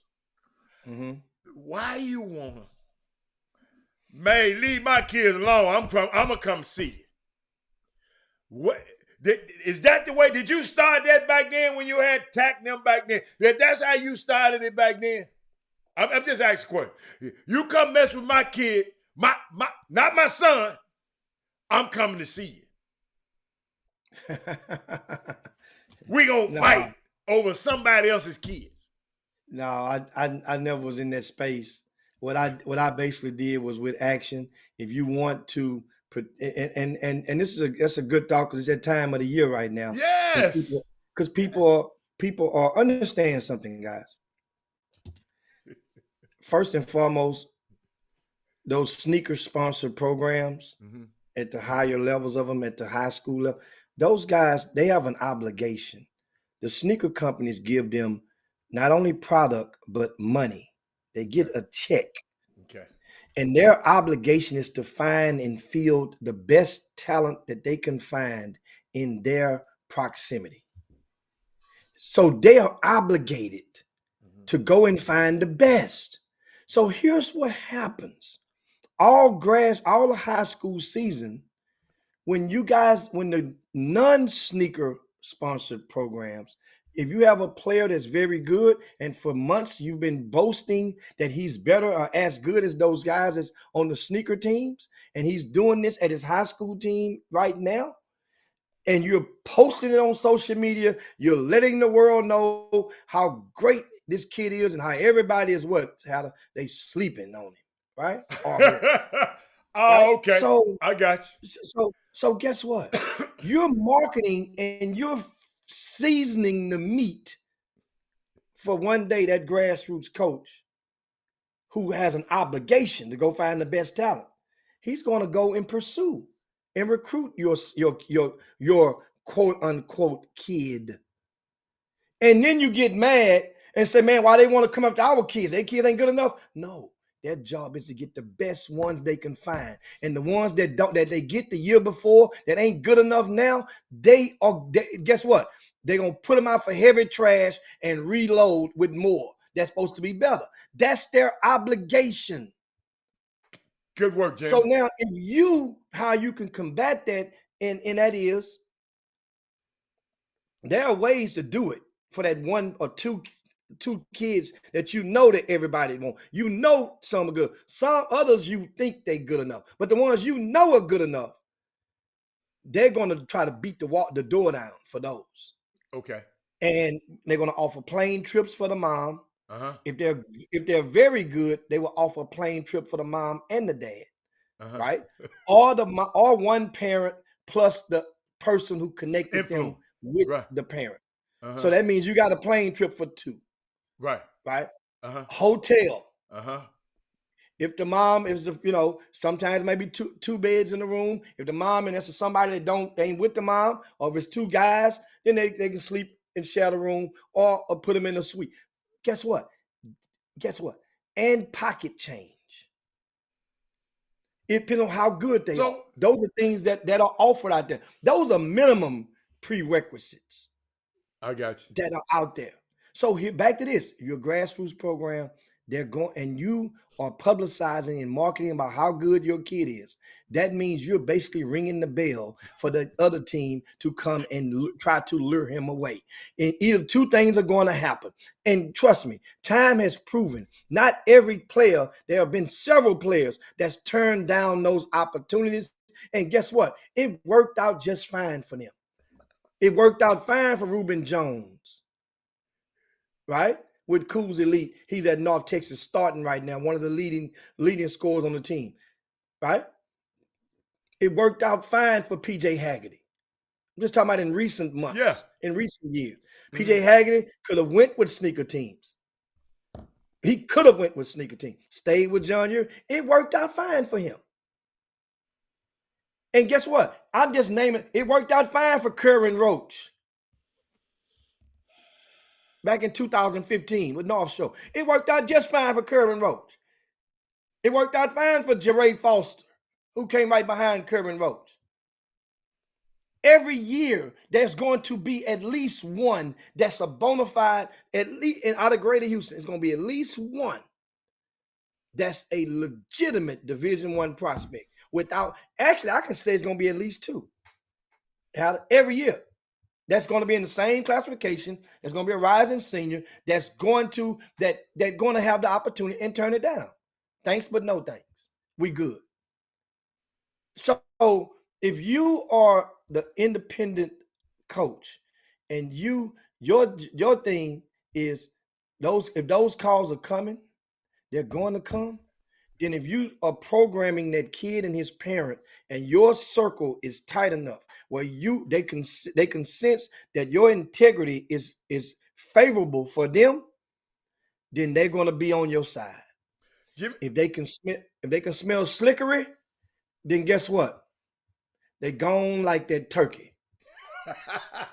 Hey Jimmy, I got another one. When you was talking about, I was thinking about Daniel Utume. With the rookies. He stayed with them the whole time. With Kevin Allen. It worked out fine for him. Every year. How do you think of that? You can think of one at least. Yes, absolutely. At least. Right. And then the smart ones, here's what the smart ones would do. Okay. The smart dads And I remember it worked. What you mean Kendrick by the Davis smart was dad? What you mean? the smart, not say smart dad, the smart parent or the Okay. smart grassroots coach. Because Okay. obviously that grassroots coach of the independent team Okay. has a or influx of influence because he's enabled himself to retain that kid with his team Uh-huh. as each year passed. Right. So obviously that parent respect him like a brother, like Yeah. a Yeah. dad, like a Absolutely. cousin, like kinfolk. Right. And I went, and it made me think Yeah. back to Kendrick Davis Uh-huh. when he played for a team Mhm. on the north side of Houston throughout Yeah. that originated through the Salvation Army Boys Club Right. back when he was in elementary school. Right. So his same coach was that guy that ran the basketball teams in the boys club. Right. They Yeah. came up and he got to a certain point Mhm. when that coach realized that Kendrick, he had a couple of guys. Now remember, they play two sports. You got some guys gonna be playing football. They trying to do 7-on-7. So I mean, at some point, Kendrick wasn't gonna have enough to fight with on the 17U, and then economically, they were pretty much they couldn't get him the way he needed to be to get seen by the coaches outside of the state. There was a boys club based team. That means they have limited means to travel. Mhm. Well, guess what he did? He made it a business decision. He goes to one of the grassroots programs. It's simple. Hey, man, you know, I'm gonna probably lose him, but at least I can have a control to influence the mom. They can come to you, give us some reversible jerseys. That way I get something out of the deal. Give me some reversible jerseys. Give me a couple of basketballs for my other little team. And guess what? And you know, and make sure you take care of the mom. Give her a trip out there. Give me one trip the whole summer. I get to pick me one. But let the mama fly the mama to all the trips y'all go. Bingo. And that's how it goes. If you independent didn't know how it goes, that's how it pretty much goes. Yeah. But it's the way that you come. Now, if you go wait and you lost the kid, then you try to go and work a deal, they're gonna laugh at your ass. But they're gonna laugh at you. Guess what? What's the my guy named had Mike Jones had the M&E Elite. I love that. Ray Foster. Right. Same type of deal. Right. He went and worked. He was simple, man. Give a kid some reversibles. Because if you're a sneaker sponsor program, you got reversibles in boxes in your garage, in your storage. Yeah. My kid needs some reversible jerseys. We'll put our own numbers on them or whatnot. We just need some reversibles. We need some shorts. We need a couple of pair of shoes for this kid. He ain't got no shoes. One kid, man, he's you know, economically it's not favorable for him, right? Just whatever. You work something out for the kids, not for you. Remember, I say everything I'm saying is for the kids. And guess what? Now that relationship, if it works out well, then that guy in that program may look back on you and chunk you another bet next year. Because it worked out. That parent's going to appreciate you at the end of the day and going to appreciate the other person for the opportunity. This is how it can work in our communities. Not, well, man, they coming for our kid. Yeah, they coming. You telling everybody how good your damn kid is. What you expect him to do? You saying he the best kid in the city? You think Nike gonna give your ass a sponsorship because you think you got the best kid in the city? You lost your damn mind. Hey, Jimmy, they came at me like some velociraptors, like them raptors. they came. I said, wow. Hey, but but see, I understand it. I understand it now a whole lot more than I did then. That's why I'm trying to get, man, we can't get mad when them people got, and I think we talked about this the other day, Jimmy. Those sneaker teams are obligated. Yes. To listen, y'all, to put the best talent possible out of your state and out of your city on this circuit. That ain't your the mom and pop. That ain't your goal. That ain't your bag. So you keep on. Hey, what you said? Keep on working them out. But Jimmy, I'm talking about. So So I'm working my kids out. And when wasn't nobody talking about them, and I put them on the map, and I've been doing this, and I've been doing this. Man, they come over here and mess with my kids. Man, we gonna fight. How we get out of that? Jimmy, how we stop that mentality? Because they're not your kids. They're not your kids. Maybe you need to have a business arrangement. If it's that business, then y'all need to have a business arrangement, Jimmy. Maybe y'all need to sign some paper. Like, hold up, like the dude, Jimmy, you ain't seen Swagger. Dude tried to get the mama, because the mama from Puerto Rico, I'm finna tell you, this one episode, told the mama, you just sign this paperwork and I got everything else. That little mama said, let me read that. Jimmy, she said, this saying that you gonna have guardianship over my son, and what even I say ain't gonna matter. Ain't this what this saying? Yeah. She said, oh, hell no. I'm not signing that mess. Get the hell out of my house. And I catch you around my damn son again, we gonna have some problems. Jimmy, they thought she was in Puerto Rico. Jimmy, she was just gonna sign it and go on about it. Oh my God. She said, get the hell out of my house. Jimmy, so but that dude was talking about, that's my kid. That's my Jimmy, this man had some paperwork drawn up, Jimbo. Let me tell you something. If it's in that movie, that didn't happen somewhere before. It had. Yeah. But Indeed. Now, of course, we go and we shift gears over, and we want to give a shout out and thumbs up. I tip my brim to the University of Houston men's basketball team, of course, and Baylor as well. They both won during the COVID-stricken past week, and Baylor remains number one on the AP top 25 poll, while University of Houston remains number 12 in their poll, despite being very depleted in a tough home game over Temple. I think a year ago, Temple was the team that handed them, may have been their first loss in conference play. They went on the road and Temple got them and broke some of their momentum, but U of H used that loss to bounce back and land themselves on a track which resulted in the Final Four. Ramon Walker. Oh my goodness. He was the number one player in Greater Houston a year ago, and I heard some of you guys' questions, heard some of your whispers, heard family says that some people had been jugging at him about even getting in the transfer portal once the season started. No. That's how bad it is out there. Yeah. And this young man, some of you guys hadn't been following University of Houston until maybe this year. Right. Some of you probably wasn't following them because all people don't pay attention at the same time. All eggs don't hatch on the same day.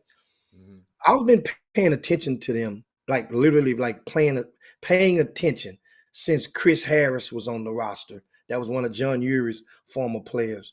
And I started paying attention around that time because John Urie at the time was proclaiming that, had certain claims about the young man that I'm trying to see how true it's going to be based on his minutes per game.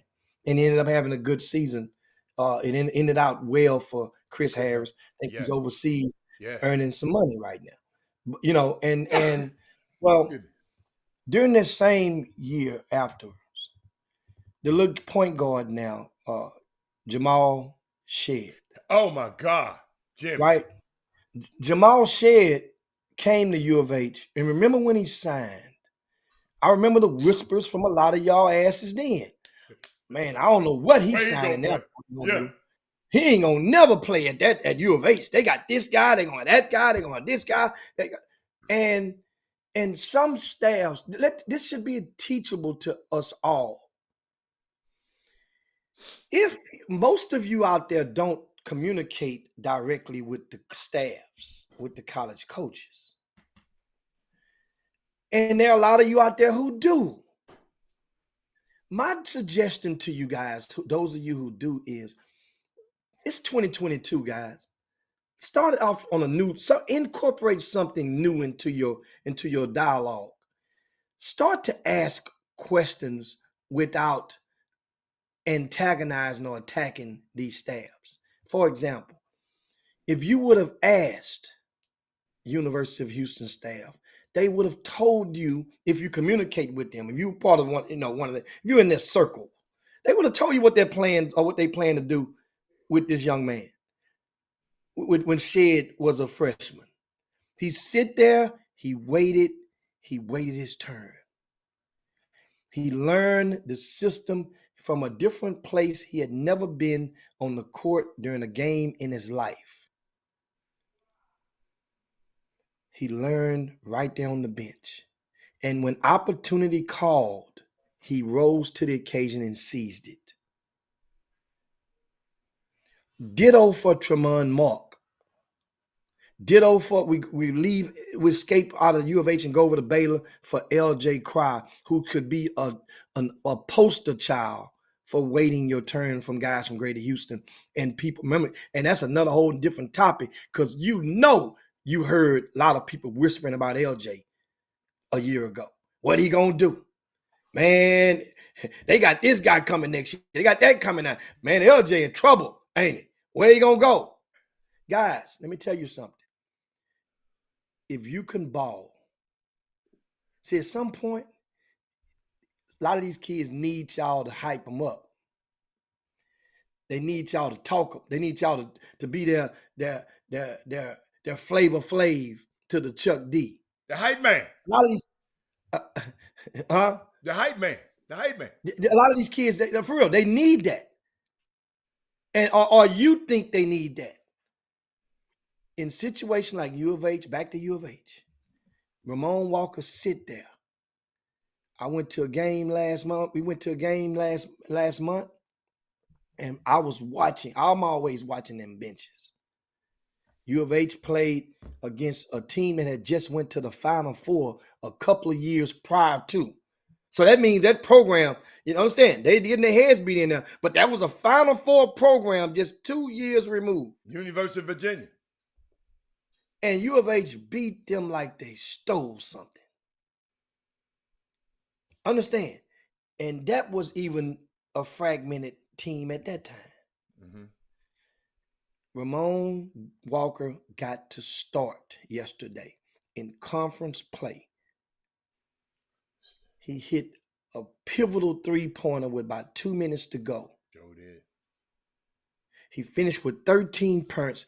He played more minutes yesterday than he had ever played in his entire life in college, in an organized basketball game.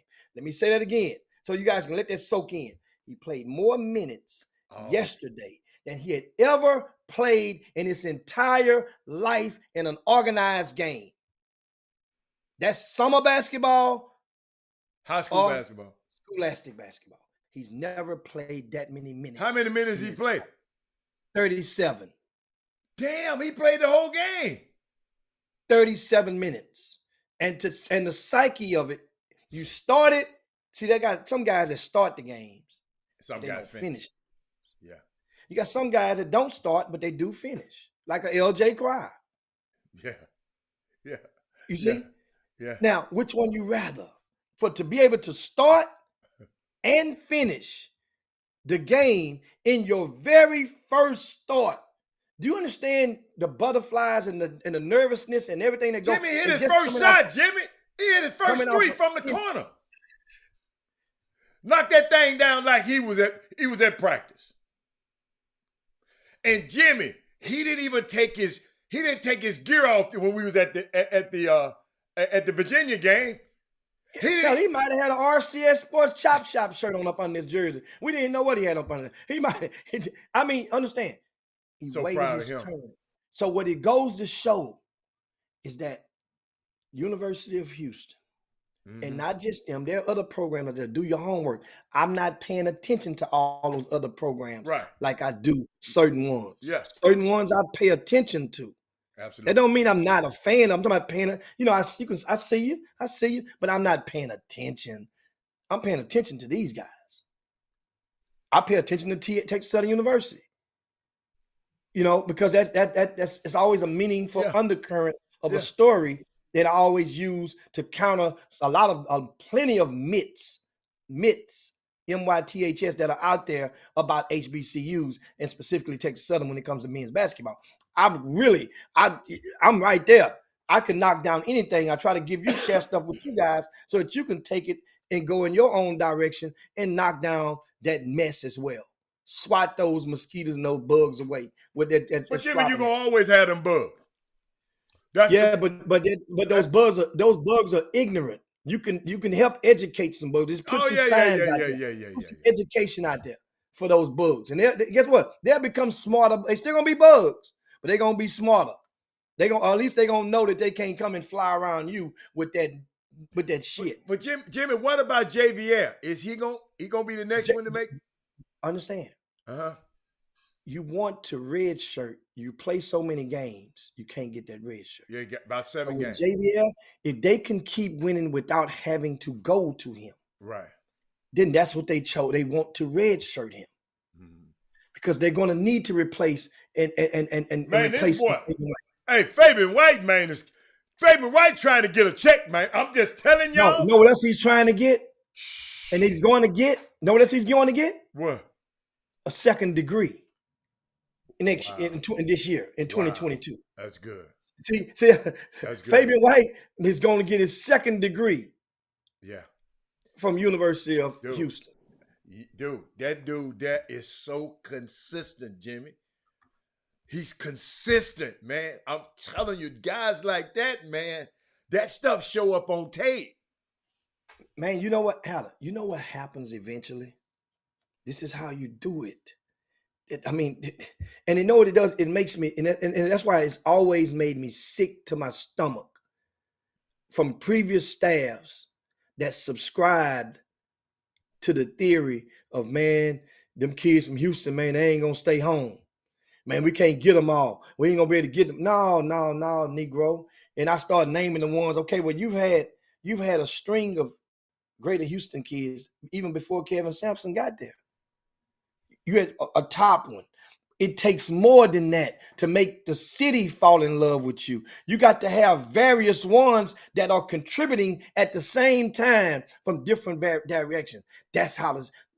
Think about it like this. If you got one from the north, one from the south, one from the east, one from the west, and they all are contributing, that means the north, south, east, and west are going to be fans of you.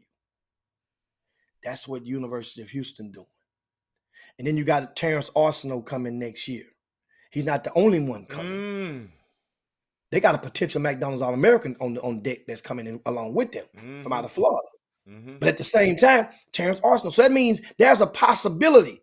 The possibility that you could have a Terrence Arsenault, Tremont Mark, Ramon Walker, Sasha, a Javier Francis. It's possible that starting lineup can be on deck in a year or so. So then guess what? By default, next thing you know, you look up, you could have 5-6 guys from Greater Houston on scholarship at University of Houston. I don't think you guys understand something, but that was one of the myths about U of H basketball. You might want to go and Google Phi Slamma Jamma. And I challenge you guys to go and look up the roster from any of the 3 Phi Slamma Jamma seasons and count up how many players were on the roster from Greater Houston.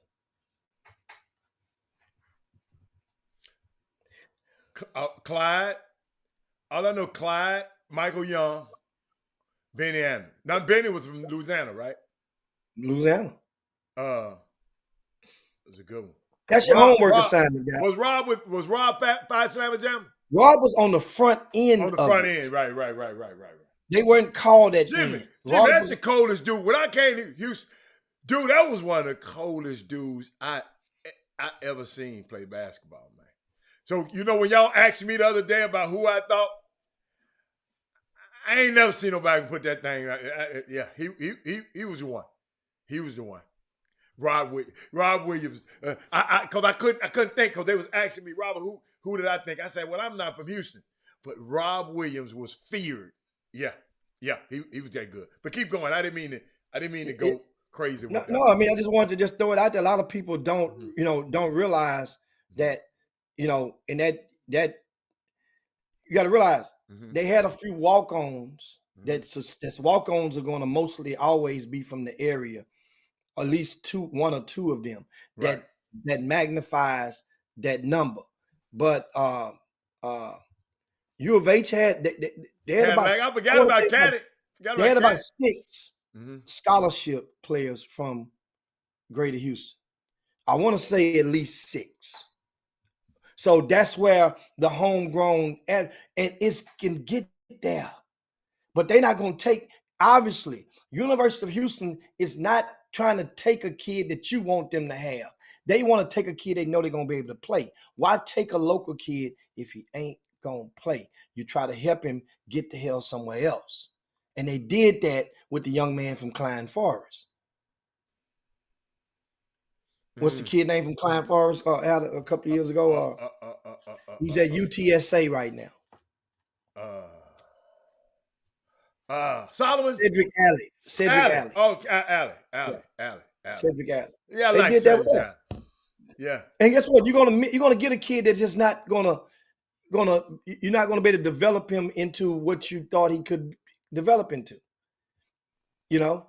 And so but anyway, I wanted to make sure. That's good, Jim. I got him idea. Michael Young from Yates. Just say the beginning of the Phi Slamma Jamma, they called him after that 82 season. That was Rob's senior year. Okay. So that Rob Williams senior year, right? Rob came from Milby. You had Michael Young, that's from Yates. You had David Rose, who was on the team, right? David Rose ended up being the head coach at BYU. Yeah. But Larry Mishaw, you had Mr. Mean from Worden High School. You had Reed Geddes from Memorial High School. That's 5. Clyde Drexler from Sterling High School. That's 6. Hell, you had more than 6. You had Eric Dickens from Madison High School on there, and then of course you had the two Brunts brothers from out of Conroe, and the both of them was like 7-footers. You had those 2 guys. I don't think they was on scholarship. They were from Conroe. So, man, Jimmy, that's a remarkable job, man. Coach Sampson them did, man. You're just making me think. I mean, if you just go and just look at it, face value, dude, these dudes has changed. You know how we call culture? They really has changed how people feel about U of H. I mean, for real, man. I mean, Jimmy, that man, when that man first got here, that man was begging people to come to the games, man. Yeah, with a bullhorn. Dude, man, let me tell you something. You know, that I love, you know what? That Bilal Badley. I just love that staff. I love their support staff. The coaches are great. Quannas, Anthony Goldwire, all of those guys, man. Kellen Sampson. And they listen to me, man. They put these guys through some stuff, man. I tell this story all the time. I never forget what's the guy named Nate Hinton when he was a freshman. And G Robinson was the main guy on that team. And Jimmy, I went to the workout. Jimmy, this boy, if Jimmy Hicks made a mistake, and Jimmy wasn't even there, that kid had to run. If I made a mistake, anybody made a mistake, Nate Hinton had to run, Jimmy. He was running. He was so tired. Jimmy, I promise you, I was over there feeling bad for the boy, saying, this kid ain't gonna make it. And then G said, man, he did me the same way, man. You just got to keep going. I know I made a mistake, and he put it on you. It's okay. Don't worry about it. Just keep going through with it. I'll never forget that, Jimmy, for the rest of my, when I saw that kid being pushed and pushed and pushed. Now, everybody can't handle that, Jimmy. Everybody can't handle that. You got to be bought in 1,000%. And what the coach said to me, the coach said, ain't no game gonna never be too hard that you gonna quit on the team. Cause we gonna make it so hard in practice that the game's gonna be easy, man. I'll never forget that, man. I'll never forget that. Yeah, so that's the thing. So it's that time, guys. We can get ready to land the plane. Yeah. And want to also. Now I see Herb Ladie. I see you on the feed, and he's active, and of course he's the parent of Jay Ladie, the former Kincaid star. What's up there, coach? Went over to Ohio State, then Texas Christian University, and then now is over in California at San Diego. Is it San Diego or San Diego State? I don't know. I go. He's at one of them sitting out this season and will be eligible next year. Why he had to sit out? Won't nobody else sit out? No, because you had already transferred and got the no sit out. That's right. Okay. So you apply for the waiver, and they declining or whatnot. But I think Herb Ladie mentioned earlier about when we were talking about all these guys and as you get older, and we're talking about the grassroots, and you transfer, or you're not transferring, you're going to all these different teams. In state, Jimmy. That's where that's where they played. Kawhi Leonard went. But keep going. Yeah, they played UNLV this past weekend, and in a good game. That's Stretch and Royce Ham and those guys over at UNLV. So that's in the same conference. So they'll be playing. That'll be kind of good next year to see that. I might fly out to one of them games next year. But I wanted to give you something you mentioned about as we go and these players get older, the development is lost in this equation. Well, my thing is this.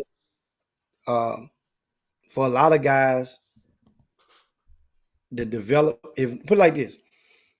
Let's say if everybody has developmental trainers, but then if people can often point the finger and say these guys ain't getting developed right. So then then indirectly, what are you saying? Is it the person that's supposed to be developed? And are they not receiving these teachings properly? Or are you saying that the people that are doing the developing, are they not doing nothing at all to move the needle? Because I'm confused on this. Whenever somebody say, well, man, these kids ain't developing enough. Or they ain't developing, or they ain't work. Well, a lot of these kids are working out with somebody nowadays. They're with somebody. For everybody, Jimmy, some guys. Jimmy, I tell the story. I never forget. I'm watching Nelly Corder and her sister Jessica Corder, two world-class golfers.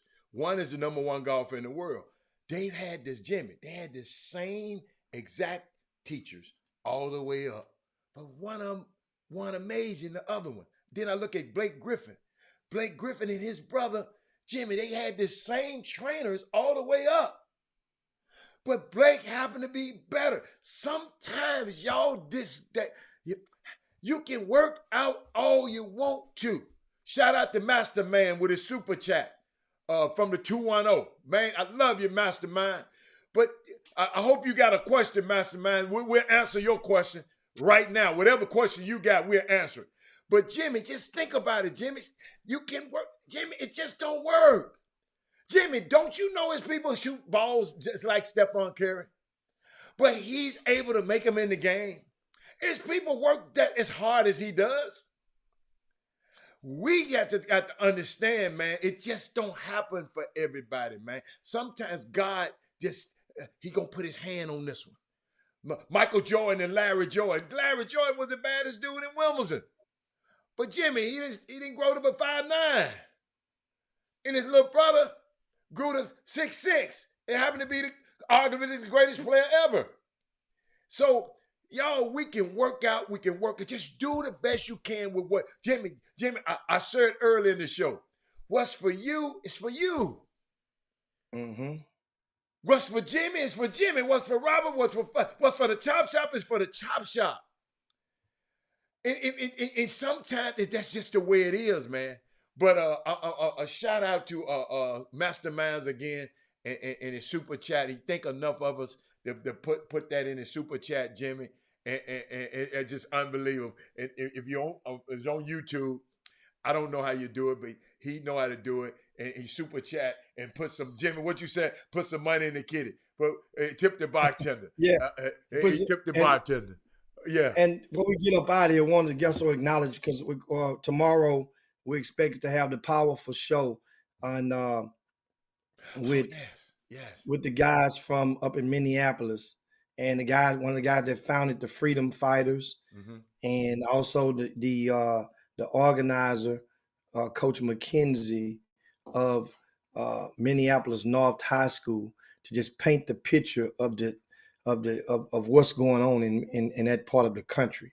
Remember, a lot of times, and I hope you guys, if you watched on Thursday's show, I was up in Minneapolis and took you guys for a walk down the block and to kind of get the grass on the field of taking the pulse of that was in southern Minneapolis, where George Floyd was tragically killed. But we're expecting to have those guys on tomorrow, and it should be a very powerful conversation. Both of those guys will probably take up most of the show tomorrow, but I want you guys because I'm telling you, they have so much. It's so, dude. It's still not. The wounds are still not healed in Minneapolis.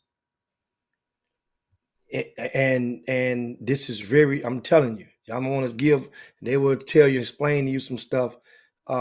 It was cool as hell. I want to acknowledge the coaching staff at Yates for a job well done with those guys, getting them guys to and from Houston safely. I want to acknowledge the assistant coach, Eddie Barlow. Adam, Eddie Barlow, he is without question, whenever Greg Wise decides to hang it up, he will be the next head coach at Jack Yates High School. Awesome, man. Ain't no doubt. There's no doubt in my mind after watching him this past weekend. And that's why I always tell coaches, head coaches, like to, a lot of times, often at the high school level, they like to assume too much of the power and don't disperse it to let some of these assistant coaches be able to get experience that it takes to be a head coach. Let them do some of the things, and that's what Greg Wise does. Ronnie Morgan. Give me some specifics, Jimmy. What made Coach? I know you didn't mention him before. You didn't mention Eddie Barlow. Give us some specifics that you saw that just said, man, this guy's gonna be Yates. Give us a little things that you can tell us about. Well, one of the things is just during the itinerary for the travel. So you had Ronnie Morgan did some of the things and collectively. Remember, he was dealing with football playoffs, so a lot of stuff he couldn't do. Right. And Ronnie, but Eddie Barlow was the point guard for getting, there's a little bit of things like getting everybody. You had to get all those players and supply their birth dates, their names to the airport, to the group travel desk, to get to the hotel. Get with the hotel. You're gonna assign the room assignments for which players will be in which rooms together. You let them know. Then Ronnie Morgan would come in with hands on. And let them know, okay, this is what time the bus is going to be here. So time we're going to get in the lobby. We're going to eat at this time. So collectively, they didn't get in each other's way. When it comes to the practices, Eddie Barlow is right there. He's one of those guys, kind of reminds me of how Byron Smith does with Prairie View A&M. He's actually practicing with the kids when it comes to a lot of the drills and shoot around, because Eddie Barlow played overseas for a number of years. He's one of the best shooting guards that ever come out of the city, and he's still in that type of shape. He doesn't play overseas anymore. He's a school teacher now, but I'm liking how he communicates with them, and when he says something to them, there isn't that one last after joke that sometimes kids would throw in the back of the bus. If Eddie Barlow says, no, I'm telling you, when Greg Wise said it, but when Eddie Barlow, normally when the assistant coach would be the butt of the jokes. Right. Nah. When Eddie Barlow says, hey, say, hey, little bros, he call them little bros, Yeah. It's cuts. Right. Those are things that I watched and evaluated from him. He is of the most valuable commodity on the coach as far as Greg Wise have in that staff. That's unbelievable. Mind you, 2 assistant coaches didn't make the trip, Adam. Okay. Pokey, Willie Patrick wasn't there. Okay. And George Walker Jr. wasn't there. Okay. So it was just Greg Wise, Eddie Barlow, Ronnie Morgan. Okay. And of course, Mr. Dooley went. That's my man. Mr. Dooley went and added his presence was greatly, I mean, it's like family. I mean, that's right. So that was a good thing. And like I said, we'll talk about them on tomorrow. Yeah, We'll talk. We'll have a meeting. We'll have a guest on tomorrow. But I want you guys to let the Chop Shop shine and show them up north how you guys have the questions, engage with these gentlemen, and you can be able to really, really be ready to receive some of the stuff that they're telling you how it's going on up there in Minneapolis. And shout out to DFW. I see Paul Miranda up there and the rest of the guys from DFW watching. You guys are big upset this past weekend. News came in twofold because Anthony Black received word midway through the game. Amazing. I loved it. Duncanville versus Richardson, that his eligibility had been restored, meaning that they had successfully, officially defeated the UIL in a civil court, which has never been done, as far as I know, in high school basketball, as far as the public high school basketball stuff. Yeah. Shout out to his mom, man. I know you know her, but shout out to her. Jennifer, I know she been going through it, man. I lift her up in my prayers. Shout out to her, because I mean, think about it. Your son, your baby got to go through this stuff. That young man, they stopped the game, Jimmy. They chilled for him, man. Let me tell you something. I don't care nothing about that win. They won to me that night, because guess what? They're going to worry about the win. They worry about the win that's going to state. And Duncanville, man, I'm just so proud. I'm just so proud of that organization, the Coach Peavy. But Anthony Black, man, let me tell you something. You one of my favorite dudes. Shout out. I love the way, young man, you just stepped up under adversity. You come out and do what you love to do, man. We love you. The Chop Shop salute you today. But Jimmy, that Duncanville is just, I'm down with Duncanville. But I mean, it was a great win for Richardson, and it was, and the thing is, it dethroned any hopes of Duncanville claiming being crowned the number 1 team in the country at the end of the season. Okay. That will not happen now. Okay. And that goes to show you just how difficult it is, and just goes to show you how much. It was about 2 points in overtime, Jimmy. 2 how points in tough overtime. the talent is in Texas. Yeah. And that's the thing. How tough the talent is in Texas. And that's the thing. You think about it, you are a lot of these guys, man, shout out to Richardson. Yeah. They've lost 1 game this season. The team that beat Richardson also beat Beaumont United this past week. This past week where? Up in Little Rock, Arkansas. Oh, you talking about Khalil Ware, the Ware kid? Yeah, they beat. They met up with Beaumont United in the championship, that's and right. beat Beaumont United in the championship game. at the King Cotton Classic. Classic, right. So Beaumont United, you know, had Let's had not go not to that lost. classic no more, Jimmy. Huh? I'm gonna come and tell y'all the legend of the King Cotton Classic. You know that's my area. Let's not go. I don't want us to go down there no more. Nothing got nothing to do with King Cotton. Okay. All right. So it don't have nothing to do with the King Cotton? No. I'm saying I don't want our kids participating in nothing that got that label King Cotton on it. I'm gonna send you the history on King Cotton. Well, the thing is, the question should be posed to the teams that went up there. Yeah. Did they bothered to ask? Yeah, they did. Did their kids get educated on what that Cotton event Yeah, means? absolutely. And that should be all those parents. That's good. And then the next question would be, do you even care? That's all right. But guess what, Jimmy? I'm gonna give them a tidbit one. I'm gonna give them some breadcrumbs so they can go to it. I'll let you know. Yeah, so that's the thing. I mean, we'll talk. Like I said, we get on more guys. Make sure on your way out the door, we're gonna ask you. This is the first day of the new year. Back on Share the Show on your way out the door on the Chop Shop. You know, it's good. Shout out to Chad Grove. That's my man. I know Chad Grove is actually from Minneapolis. Yes, he is. I didn't realize that. Yes, he is. Yeah, lives in Arizona. From Minneapolis, in his stomping ground. Hey, guess what, Chad? Y'all can have that minus the 8 degrees and all that stuff. I love that minus 8 degrees. I love it, Jimmy. I love it. I love that weather. People that love that weather, they don't love to take baths.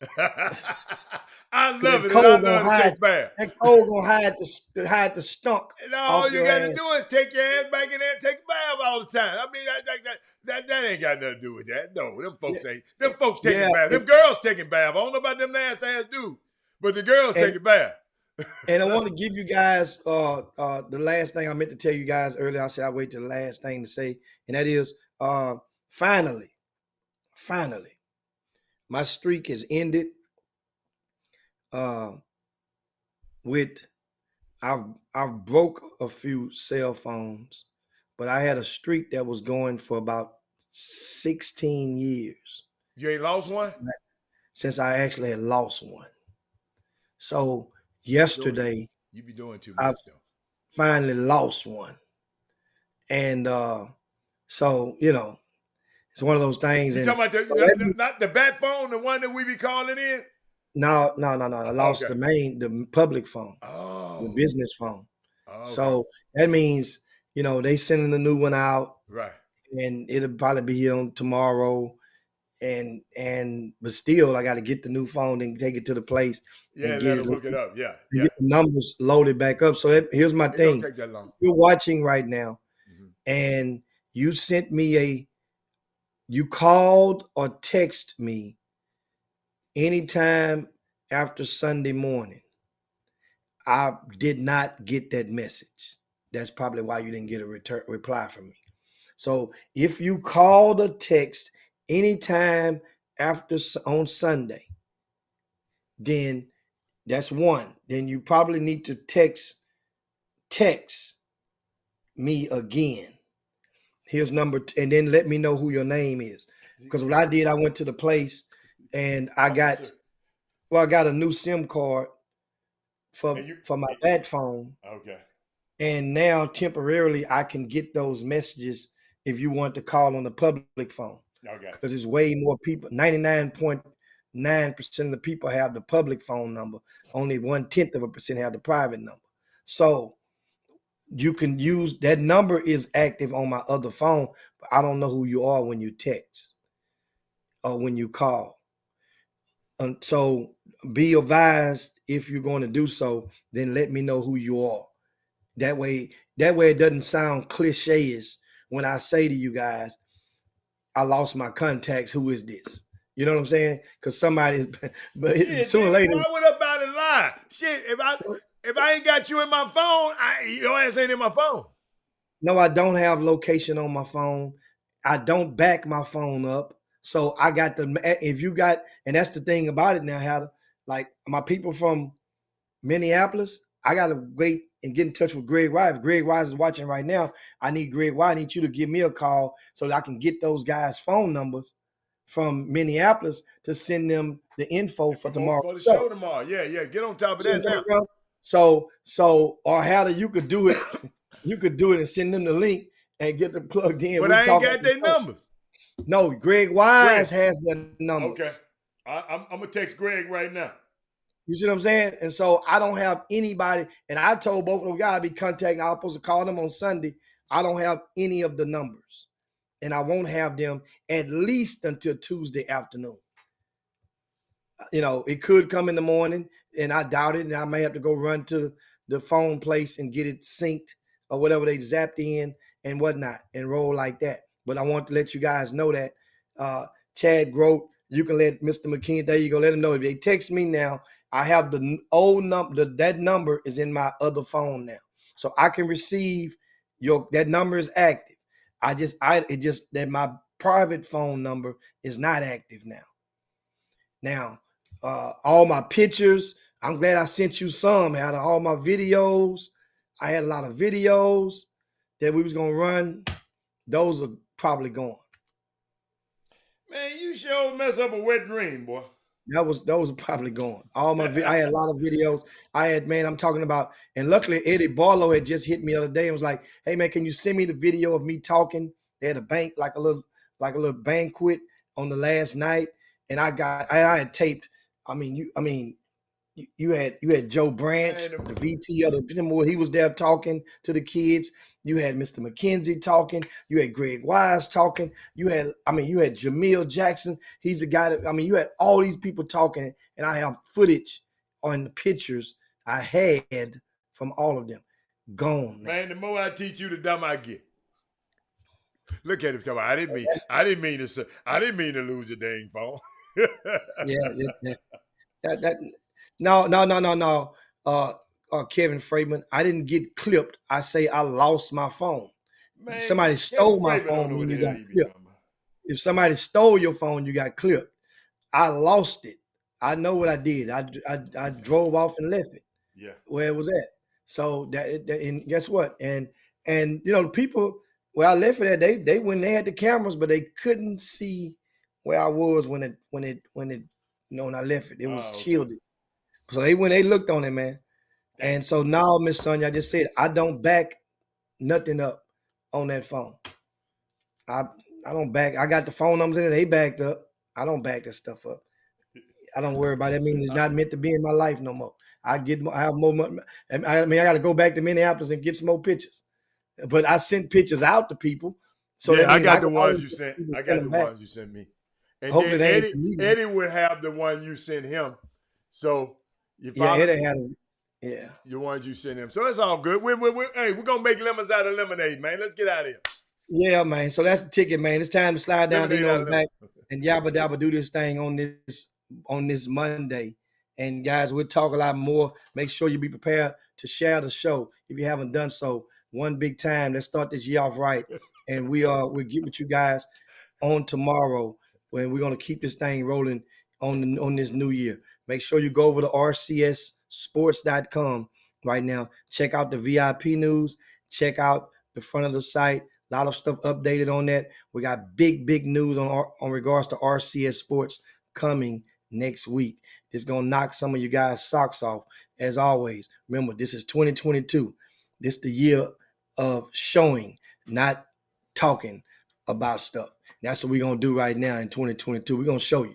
Chop Shop, we up on Robert Hatter. It's Jim Hicks. We up out of here right now, guys. See you on tomorrow. Peace. Chop Shop. Jim Hicks. Rob Hatter. You are now tuned in to the Chop Shop. I'm Retro. Let's get it. We in the Chop Shop. We live in the Chop Shop. We talking sports talk. We live in the Chop Shop. We in the Chop Shop. I'm talking sports talk. So turn your dials up. It's live in the Chop Shop. We in the Chop Shop. We live in the Chop Shop. We talking sports talk. We live in the Chop Shop.